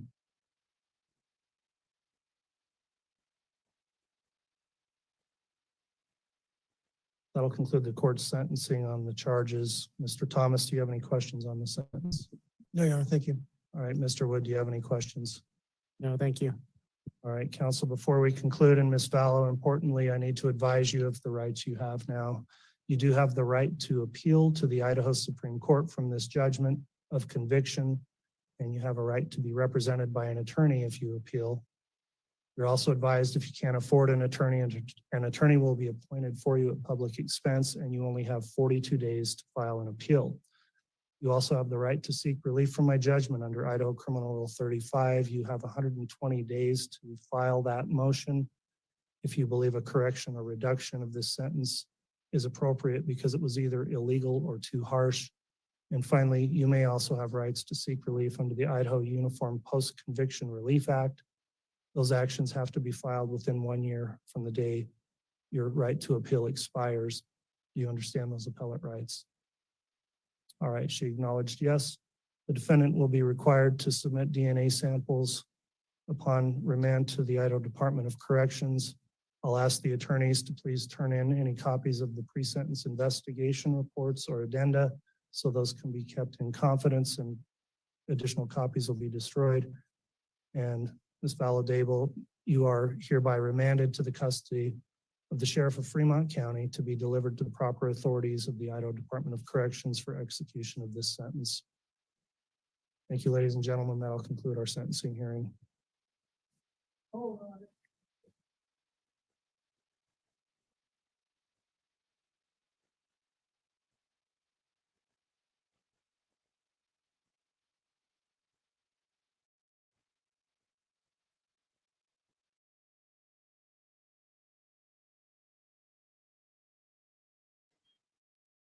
So, thoughts. What were your thoughts on the words that he said to her? What stuck out to you that he said to her?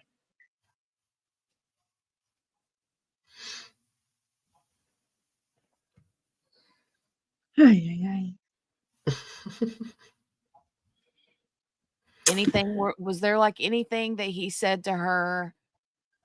What the thing that hit me when he said it was about this religious rabbit hole she's went down in, and he said, and it's apparent you're still down there in that rabbit hole. Yeah. Yeah. He did good. Thought it was really, he was preaching. Absolutely. Mm-hmm. For him, I mean, you can tell he's not a very like dramatic, emotional, loud, yelling. He's very reserved, Right. Yeah. And the only time we really seen him get very upset was whenever that wonky lawyer came in there during Chad's trial. The one dude that came in there trying to be another one of defense lawyers for Chad, Mm-hmm.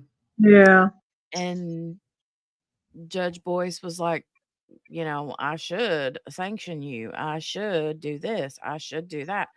But he was very calm. Right. Yeah, I like him. Margaret Yeah. said Chud can go chud himself.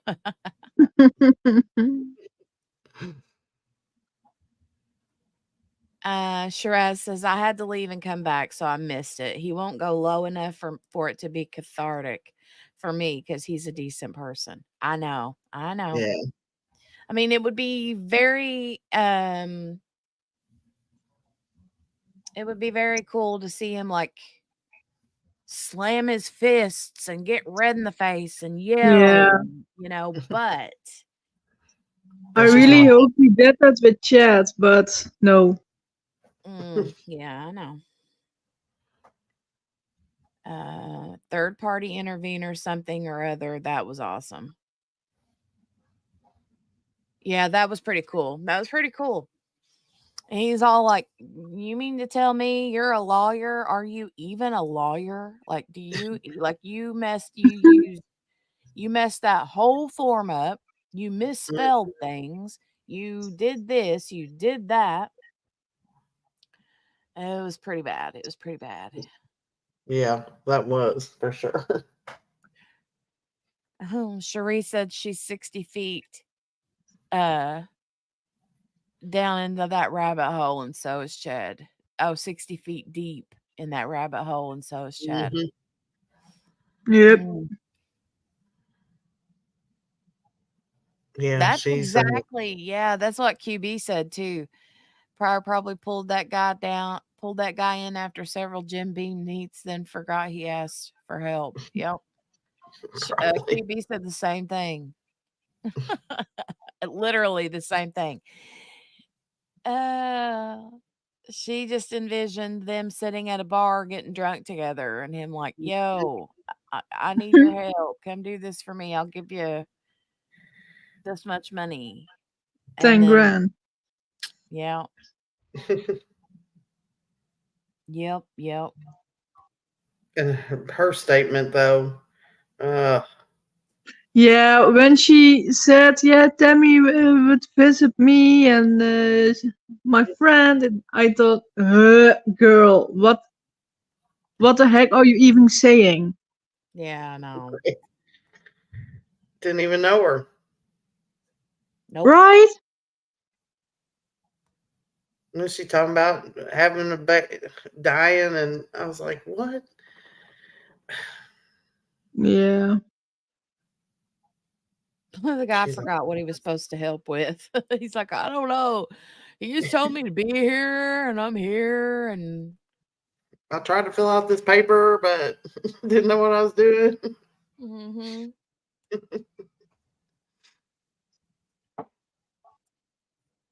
Yeah, I only have my law degree from 1-800-BeALawyerToday.com or whatever. I don't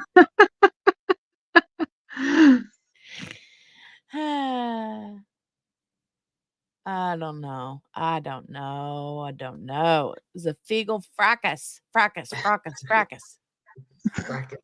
A fracas. Fracas. It was a fecal infarction. Oh no, Oh god. not that. Margaret said the University of Timu, right? Or a Cracker Jack box, one of the two. Oh well. Well, you guys, I have a brand new printer sitting here behind me waiting to be installed. I got a brand new Nice. shower head getting ready to be put up. Woohoo! Nice. I'll let you know how it works. Yeah, do let me know if you like it. Yeah. She got one of those No. fancy pantsy, like big square rainforesty kind of shower Oh heads. my god. It was a good price though, so couldn't pass it up. Did I they have want good one reviews? too. What'd you Did say? they have good reviews? Yeah, seemed to be pretty good. So I don't know. Remains to be seen. But like I Right. said, I'll try it out, let you know tonight anyway. QB. Exactly. And throw your cough drop away. Don't save it. Say it with me. Printers Printers don't need don't cough drops. need cough drops. I know. If you're out of them, go to the grocery store or to the pharmacy. Yeah, Something like that. don't try to print Don't try to anymore. print them. Nope. That doesn't work. That doesn't work. Jenny has the bougie kind of cough drops though, so she doesn't want to waste them. It's true. It's true. I have the cough drops from Young Living, my oil company, and they're expensive, man. Just go with the halls. Okay. Well, I know. Sherez says, I don't like them, not enough water pressure. I like the idea of them, but they make me take forever in the shower. Well, it has one of the spray things too, like the handheld things. So I figure if nothing else, we'll go to that. Yeah, it comes with the small shower head, right? Yeah. And it The comes with rain thingy. the thing you can hold, and spray yourself off. Yeah. Yeah. So it comes with Friend of both. So, mine has it too. and plus I like the handheld thing to wash when I have to clean the shower, Yeah. Yeah, I like that It's too. handy.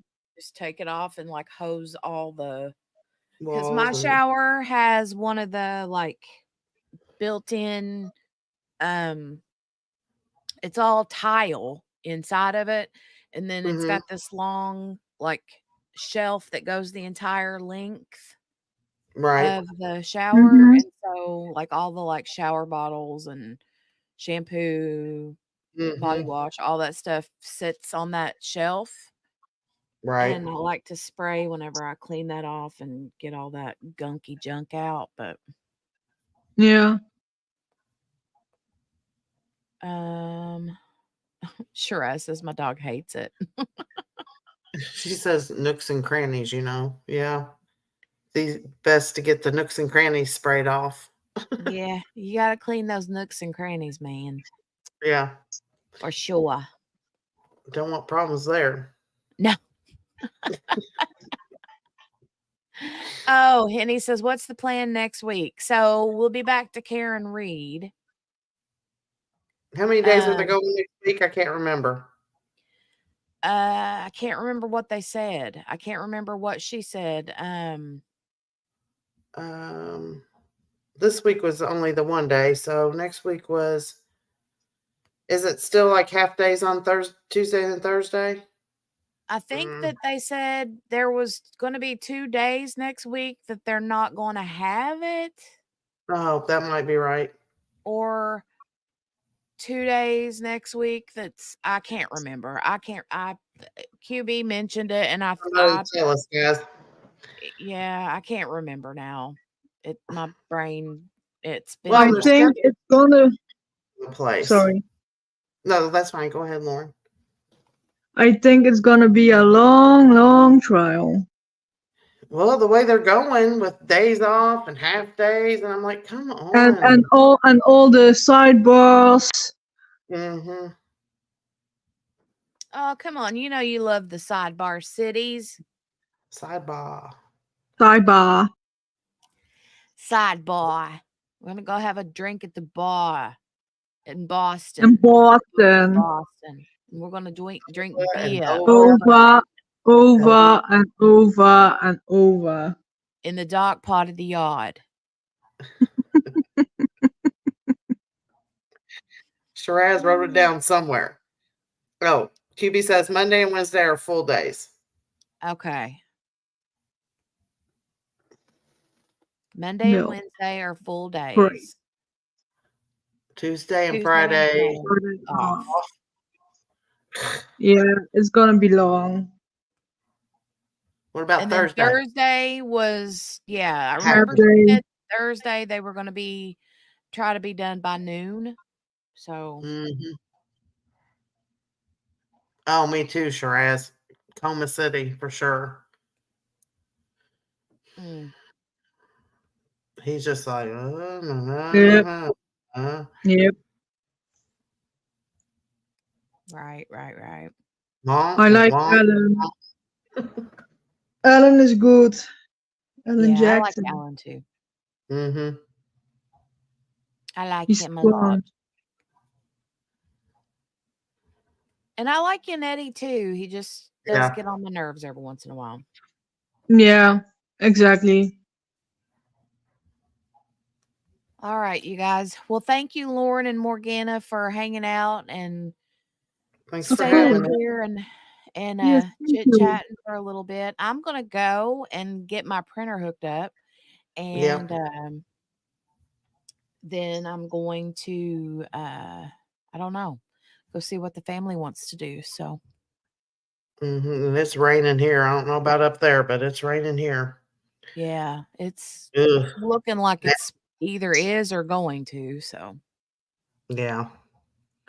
All right. Well, I'm gonna hop off of here. Yeah, all same. right. See you guys later.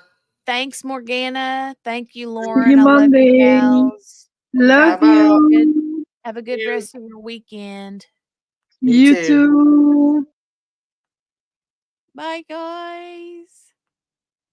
All right. Margaret's going grocery shopping. Yeah, not with his knees, not, huh? Thanks, Shiraz. Yeah, I gotta hook my new printer up and get it going so I can get some work done over the weekend. I'm behind on big time, so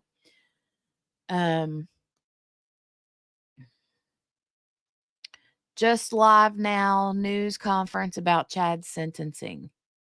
Let me go look and see if I can find that. Hold on a second, y'all.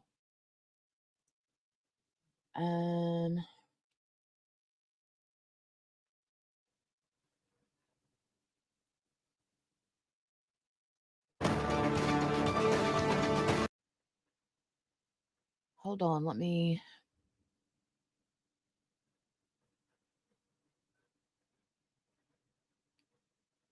stop sharing for a second.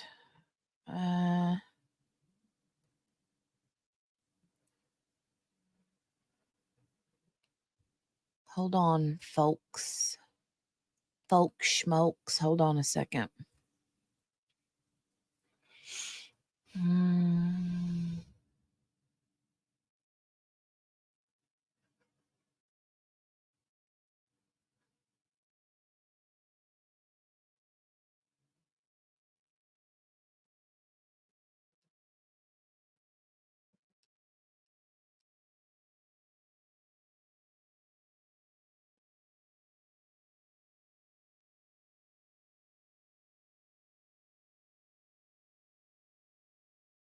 Oh, okay. Hold on a second. Wait. I see it. Hold on.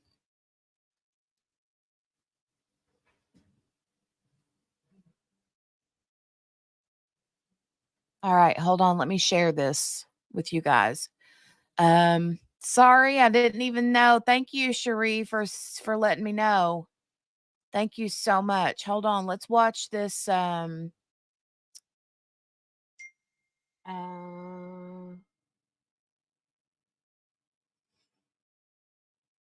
it that one? Yes. Okay, this is the right one.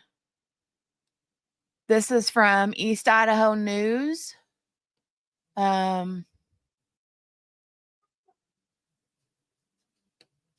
Hold on, copy. Ooh, meatloaf. I love meatloaf. Let me see.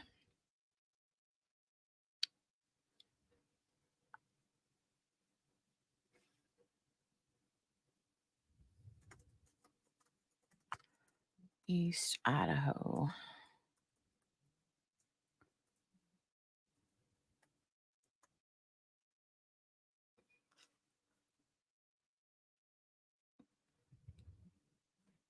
There we go. Thank you guys for your patience with me. But yeah, that put East Idaho News YouTube channel link in the chat just now. If you're not already subscribed, go subscribe because I love Nate Eaton's stuff over there on that channel. But let's watch this. Let's watch this.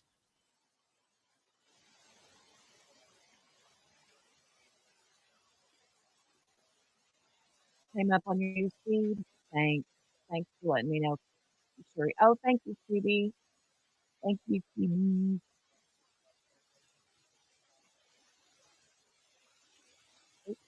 Okay, hold on. Oh no.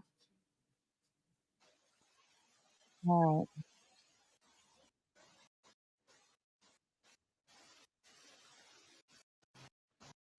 right. Hold on, y'all. Let me get there. Here they are.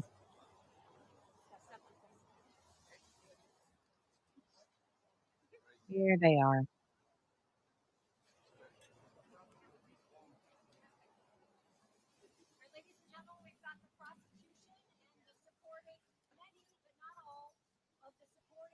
I have the volume all the way up, so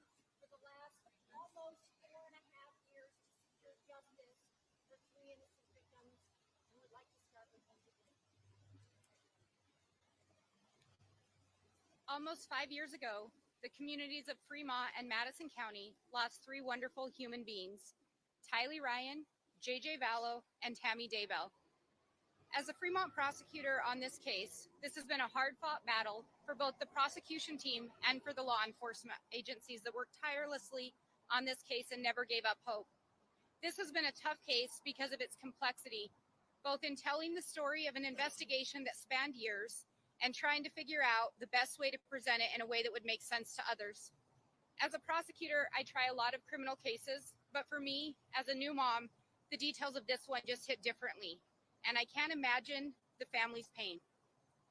I cannot express enough both my and Fremont County's deep appreciation, gratitude, and admiration for all those who have played a role in seeking and ultimately obtaining justice for the victims in this case. This case has been about speaking for and seeking justice for the lives of three wonderful humans whose lives were cut way too short by the selfish desires of the defendant and his co-defendant, Lori Vallow. We are pleased with the outcome and that justice has been served for the victims in this case. This has been a collective effort between multiple agencies working in collaboration to see this case through for the victims and their families. There are so many people who have been involved and helped behind the scenes, and every last one of them has been instrumental in obtaining justice. When I came into office in 2021, after discussing the case with others in Fremont County and collaborating with the Fremont County Sheriff's Office, a decision was made to bring the case back to Fremont County because we felt strongly the case of JJ Vallow, Tylee Ryan, and Tammy Daybell should be combined and tried together. You heard from some of the victims' families how these three have been intertwined forever. The Fremont County Sheriff's Office was instrumental in the decision and support of the prosecutor's office in making that difficult decision. I cannot express enough Fremont County's gratitude to Rob Wood and the Madison County Prosecutor's Office. They started this case looking into the whereabouts of JJ and Tylee.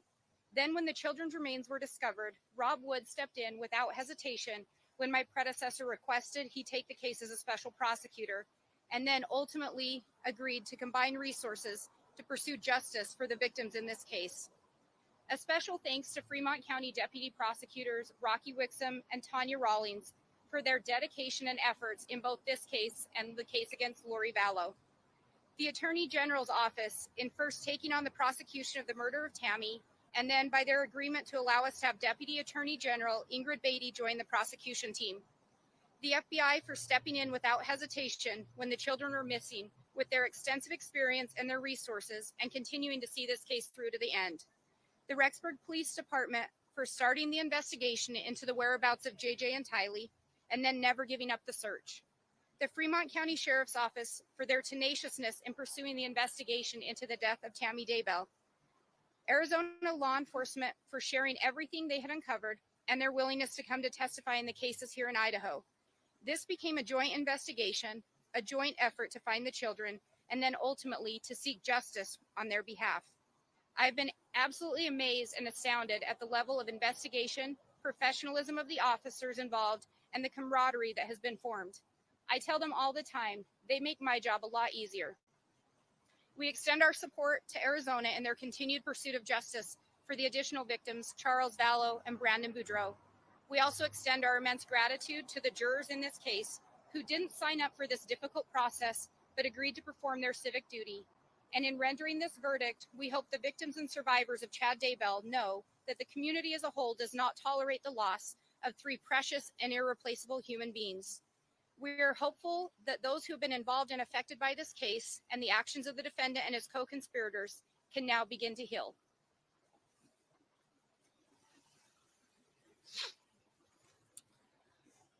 Four and a half years ago, Detective Ray Hermosillo walked into our office needing a warrant for what started as a simple search for a Jeep to help an investigation in Chandler, Arizona. This soon turned into a search for two young children, Tylee Ryan and JJ Vallow. That investigation merged with the death of Tammy Daybell. Very quickly, multiple law enforcement agencies and prosecutors' offices began working together diligently to find those missing children and determine what happened. Realizing the children's last residence was in Madison County, we began a child protection action to bring the children to safety. When it was clear that Lori Vallow Daybell and Chad Daybell had no interest in helping us locate Tylee and JJ, we took further action in filing charges against Lori and extradited her from Hawaii. The search for Tylee and JJ was nonstop. Every stone was unturned through the diligent team efforts of the Rexburg Police Department, Fremont County Sheriff's Office, the Idaho Attorney General investigators, the FBI, Chandler and Gilbert Police Departments. The willingness of so many different law enforcement agencies to work together and pool resources to obtain justice for these victims is unprecedented. All of these agencies work together with the single goal of justice in mind, and we cannot thank them enough. From the Madison County Prosecutor's Office, we are so grateful for the working relationship and partnership we've had with Lindsay Blake and everyone at the Fremont County Prosecutor's Office in obtaining justice, both in this trial and the trial against Lori Vallow. That includes not only Lindsay, her deputies Tanya Rawling, Rocky Wixom, and all their help staff. I'd also like to thank Ingrid Beatty for being here with us and the Attorney General for allowing her to work with us. And I want to say that Lindsay Blake's dedication to each of the victims in this case has been unwavering. Her willingness to take on this case when she took office, when she didn't have to, was absolutely courageous. It has been an honor to work with her. And I'd also like to thank members of the Madison County Prosecutor's Office who've helped on this case, prosecutors Spencer Rammel, Mackenzie Cole, and Rachel Smith, who've helped on this case. Today, justice was served for Tylee, JJ, and Tammy.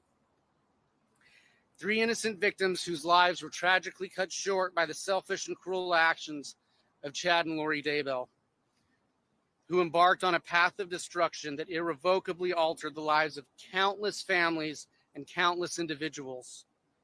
While nothing can undo the immense harm caused, we have worked tirelessly to secure a measure of justice for Tylee, JJ, and Tammy. This week, a diligent and attentive Ada County jury carefully considered the evidence and presented and returned a verdict of guilty on all counts. Last year, an Ada County jury did that for Lori Vallow Daybell as well. Pursuing justice in this case required the unwavering dedication of a large team of public servants who have devoted the last 4.5 years to ensuring we had the evidence to prove guilt beyond a reasonable doubt.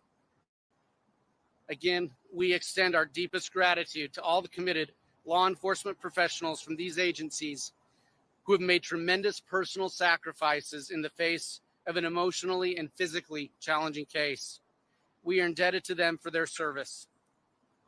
We also want to applaud the incredible strength and resilience of the victims and family members who, despite unimaginable grief, have stood with us these past 4.5 years in our pursuit of the truth. Their support has been invaluable. To all those who held Tylee, JJ, and Tammy in their hearts, we hope these verdicts bring a measure of healing and closure. And may the memory of Tylee, JJ, and Tammy continue to be a blessing to all who knew and loved them. Thank you.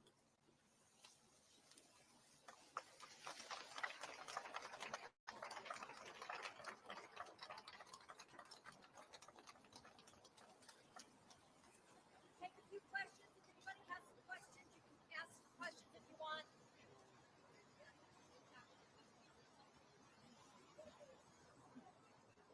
You want me to take or you want to? You want me to? Go ahead. I think every attorney handles it a little bit different, and probably every investigator.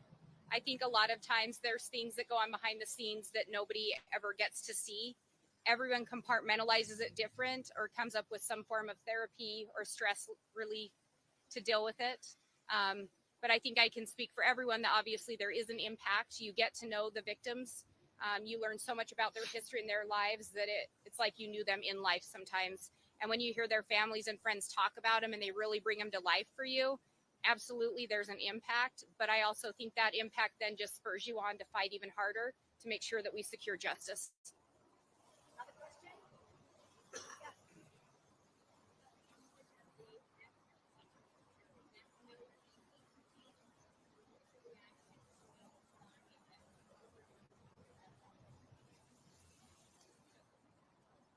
I believe the fact that those jurors unanimously found every aggravating factor speaks for itself in terms of its appropriateness. And I'll leave that at that.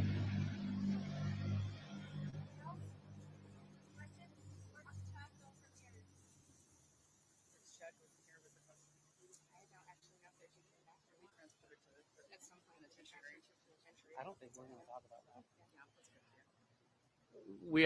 We're not going to talk about that today. Thank you. What has it been like working with the victims' families and knowing that that's what people do today and that they've noticed a lot of hardworking members, of this entire team? Both say something. Yeah, you say something else. So I think Rob and I will both answer this one. Working with the victims' families, it can always be a bit of a challenge because you want to ensure that you're getting them information that they're entitled to and that you're taking into account their concerns, what they want to see happen with the case, and that their rights as victims are being upheld. In this particular case, I think the victims' families have been fantastic to work with. We've tried to make ourselves available, meet with them whenever they have questions, and keep them as informed as possible. I think you heard at times, sometimes unfortunately, they learned of things before we were able to reach out to them, and that can always be a challenge as well. But working with them, getting to know them, hearing the stories about their loved ones, hearing the good memories, hearing them bring the victim to life has been an incredible experience. I think we've enjoyed a good working relationship with all the victims in this case. I second everything Lindsay just said, and I would also just say that these cases are hard.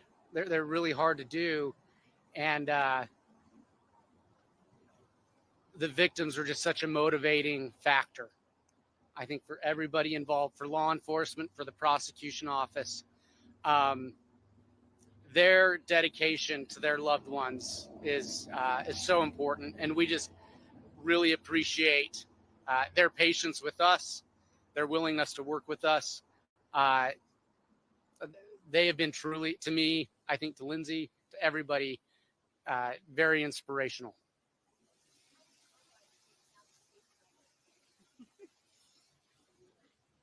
Ask that in a couple of years and we'll see.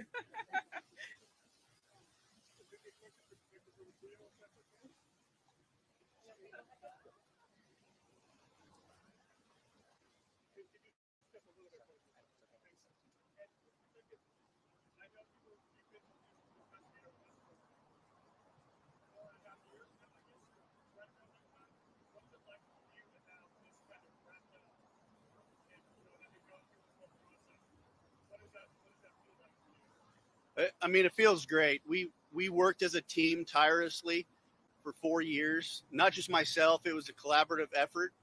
I have a great team. We worked with several different agencies, so it's a team effort. But I think we're all feeling the exact same thing, which is just relief. We're glad it's done. We got justice for JJ, Tammy, and Tylee, so that's what counts.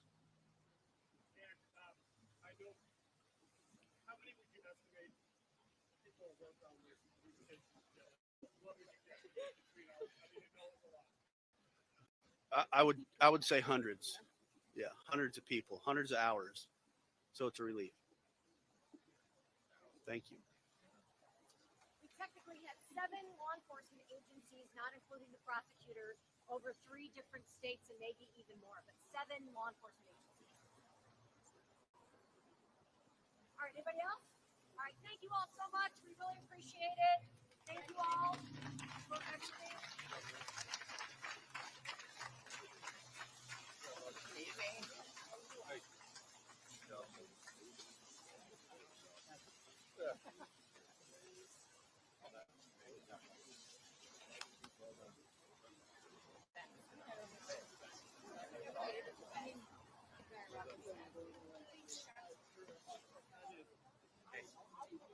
Let's do cover. Yeah, that's a good idea.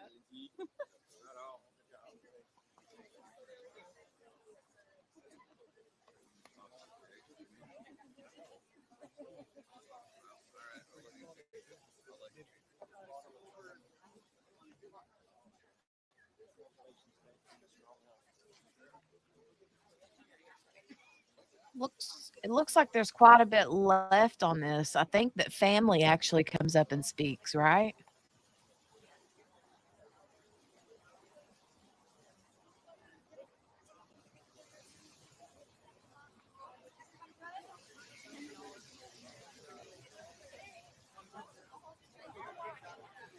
There's Larry and Kay.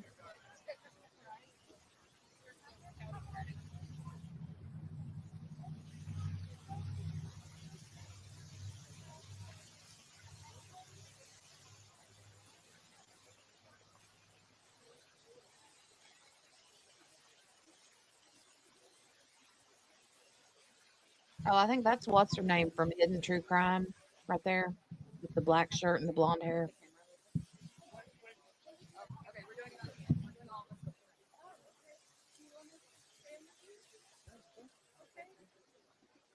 There's Colby.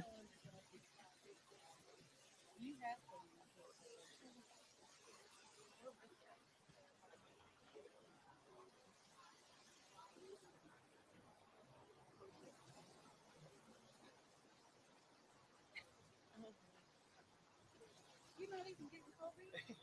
He's getting everybody else.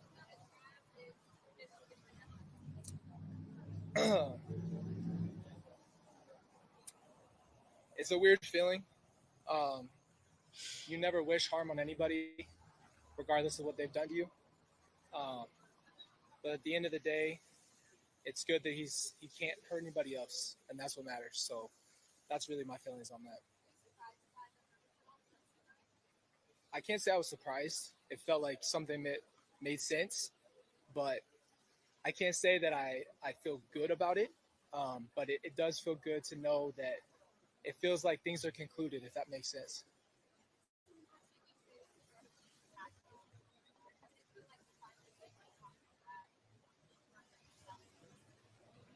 It was hard. I didn't expect to have the reaction I did. I tried to just read through it. But when you're there and you're sitting there and he's right there, it just brought everything out that I've been feeling. It was really hard to say what I needed to, but a part of me feels a lot more healed, and spending time with everybody here, it feels like a healing I couldn't have imagined. If that makes any sense, but yeah.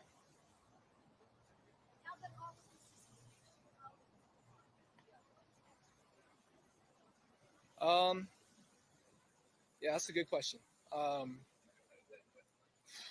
I think the number one thing is focus on healing. I think this concludes this chapter of this part. We have to live with the fact that we're not going to have the people we love in our lives anymore. But I want to honor them by how I live, and at some point, I want to tell their stories and tell you guys who my family was, and honor them the best that I possibly can.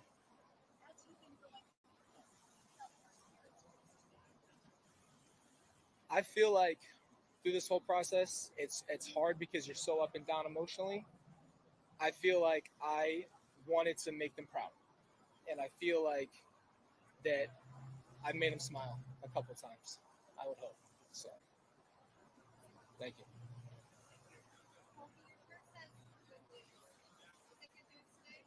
It is good news. This is the best justice we can possibly get, and again, it doesn't change the outcome, but it is good news, and it brings closure for everybody that's been hurt. So that's the good news.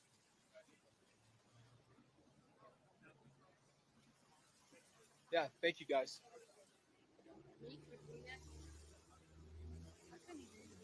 Hello, everybody. Yeah, it's me, Aunt Vicki. Thank you so much for all of your wonderful coverage. My fear in all of this to begin with was that Tammy would be a little bit forgotten because, as we all know, finding two children brutally murdered in somebody's yard that you know and love is devastating. But finding out that Tammy was a victim as well. And I just, with all due respect to the kids, I couldn't imagine her being a little bit lost in the mix. So it was important for me as her aunt to be here. Her mom passed last year, and those were the last years of her life, knowing that her daughter had been murdered. So today is a sweet justice for us, for myself and my immediate family. There's just, it's hard to express. I was just talking to Larry, and we were talking about there's a little bit of sadness in us now because we've built a family together here, supporting our families. We love each other like family. Our relationship will never end. But we got justice for our loved ones, and that was always what this was about, getting justice for them. This wasn't about us. It wasn't about anything other than getting justice for those that we love. And the prosecution, the detectives, I can't say enough about them. I feel like they got a gift from those detectives. They worked so hard. They didn't count their hours. They were incredibly important to the effort that went on here. And I think that they gave it up to capable hands who were able at the end to present it to the people of the jury and have it all make sense, because it was a crazy, convoluted case. and with a lot of just crazy religious creations and different things. But we're going to be forever grateful to these people. They're amazing. Even the people that came out to court every day and would stand at 6 o'clock in the morning to try and get in and support our families and just be here. We're thankful to them. We felt their prayers. All of you who have been here from the beginning and just praying for our families, we feel that. So thank you to everybody. Thank you for Judge Boyce. That guy is amazing. We need people like him on the Supreme Court. He is the most fair, judicious person I've ever seen in my life. And I actually like to watch court on TV. So there you go. But yeah, we just send our love. We're appreciative as a family. Thank you.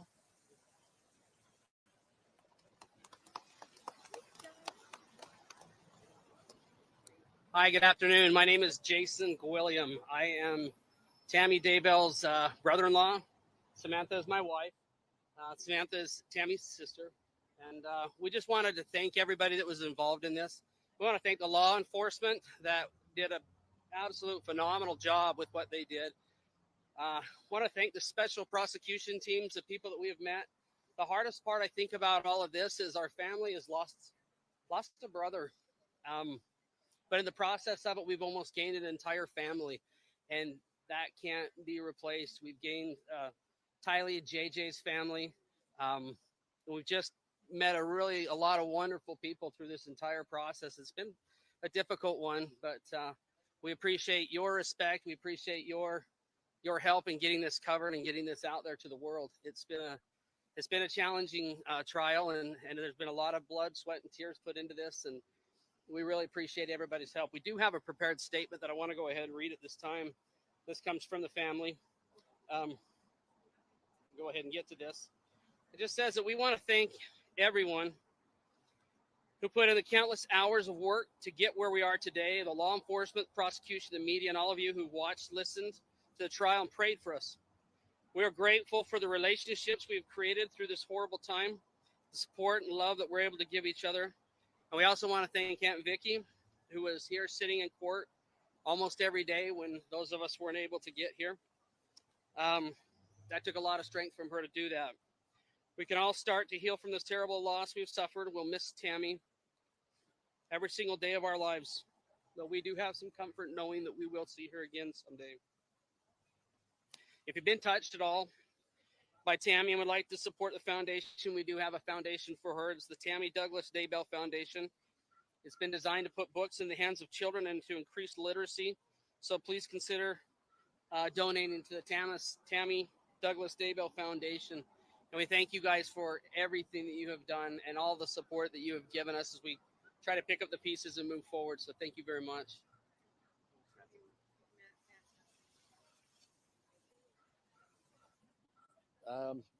I did want to personally just take a moment and thank everybody that was involved. First off, the prosecution team, who from the very beginning has just been incredible to work with and supporting our family.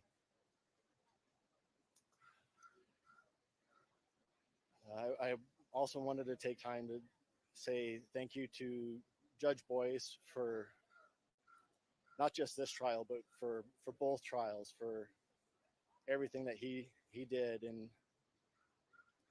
his service.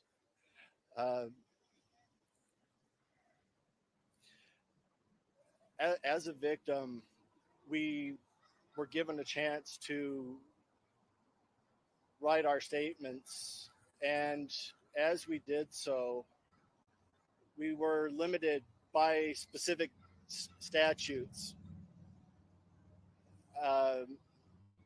understandably so. But it makes it very difficult as a victim sometimes then for us to actually say the things that we wanted to say. I wanted to take a moment. There was some things that, as I was going back and forth with a part of our team, our wonderful victim impact coordinator, Paula. She helped me refine the statement, but ultimately I had to take this out because of, obviously, like I was saying, the statutes, but I wanted to take a moment and read this. It was a statement that was directed directly to the jury itself.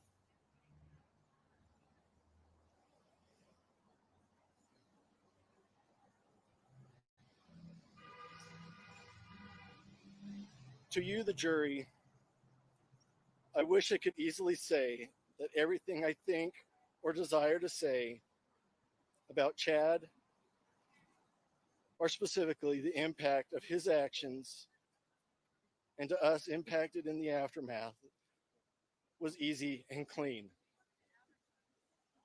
It's not. I'm not here to pontificate on who he was or may not be. I certainly have those opinions, and I'm entitled to them, but they have no bearing here in this setting with a decision that lays here before you.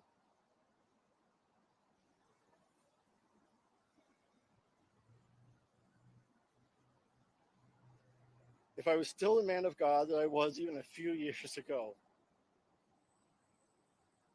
I'd easily know the words to offer you all in making what you feel is the appropriate decision. Instead, standing here,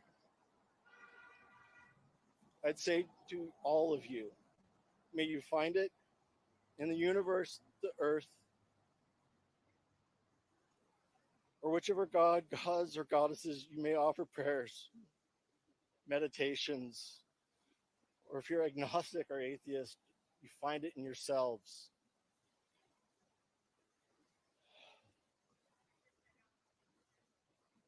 To be true to yourselves and do what is right or just. I offer my sincere gratitude to you as a family member of a victim. Thank you for your time and your selfless sacrifice. I hope you all know how much it means to someone in our position. I always thought I understood and appreciated our legal system and the specific role the jury of our peers played until being put into this unique position. Truly, thank you. I hope that you all are able to get the necessary support and therapy that you may need to process what you've seen or heard. Living it for myself and for all of us who are victims, it has been burden enough. Please do not carry that burden for us on your heart.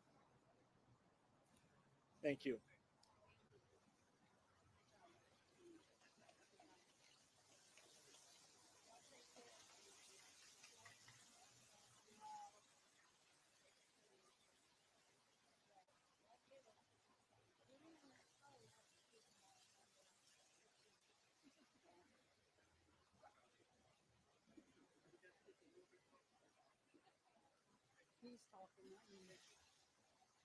Okay, can everybody hear me?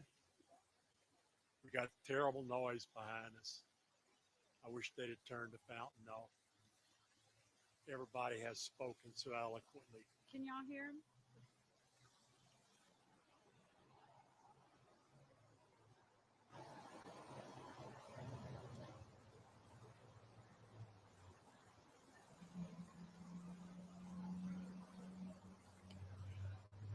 As we were leaving the courthouse, the courtroom, Kay asked me, She said, it's over. And I got sad. Justice has been carried out for everybody involved in this. What made me sad are all of y'all. You're our family. We have gone through a tragedy, from the judge who's had to endure this every day, to our friends in law enforcement. We're now brothers. I have so much respect for y'all. For this courthouse, we saw justice, equal, honest, and righteous.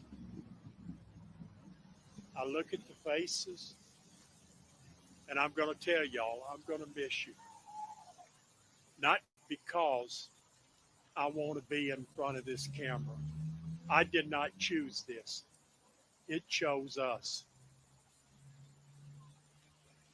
I'm going to miss y'all. There's a few people. Lauren, Dr. John, how would we have made it without you? Janine, Clint, how they have carried us through this. They have been our eyes, our ears, and our hearts here. Rexburg is a beautiful town.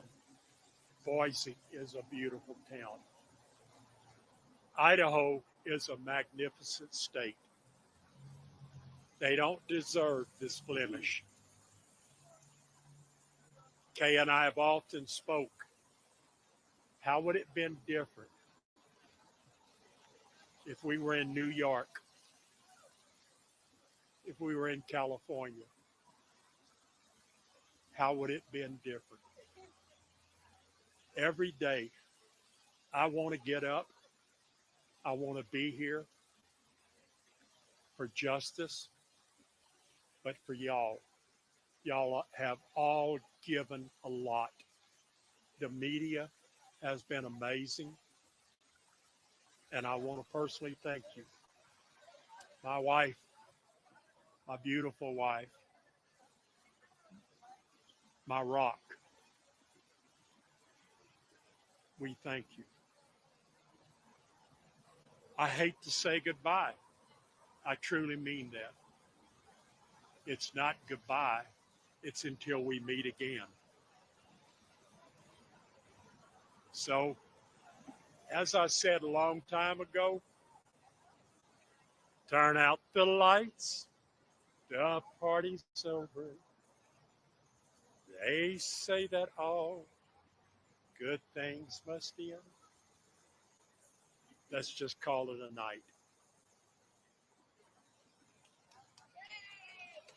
Thank y'all. I'm Thank you. going to say a few things. Go ahead. Now y'all will get a real speech. I just No, just this will be short and sweet, I promise. I want to thank everyone here, everybody that's watching, all the support, the emails, the texts, the messages, all these things we get, social media. Everybody's support is how we have gotten through this. And, you know, we're not through yet. So we're very grateful for all of you. And we really wouldn't have made it through this without y'all. And I want to thank y'all. And there was one, oh, I know what? I'll see y'all in Arizona. That's where we'll be next. Y'all have a good day.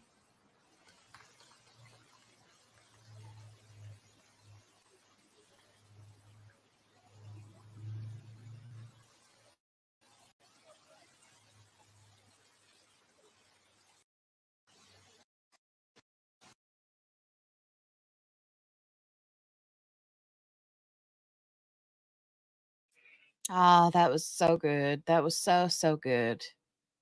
Somebody said earlier, I think it was Cherie that said that the um jury had how did she say that? Let me go back and find it. Cherie said those jurors gave a voice to those kids and then some. You're right. She sure did. To those kids and to Tammy. And what Kay was just saying there, I'll see you in Arizona, because they're ready to close the chapter on her brother, Charles. They're ready to get some justice for Charles as well. Charles and the attempted murder of Brandon Boudreaux. So, but you guys, that was pretty great. That was pretty great. Thank you again for joining me all day today. I appreciate it. And as far as this next week goes, we will be resuming back with Karen Reed.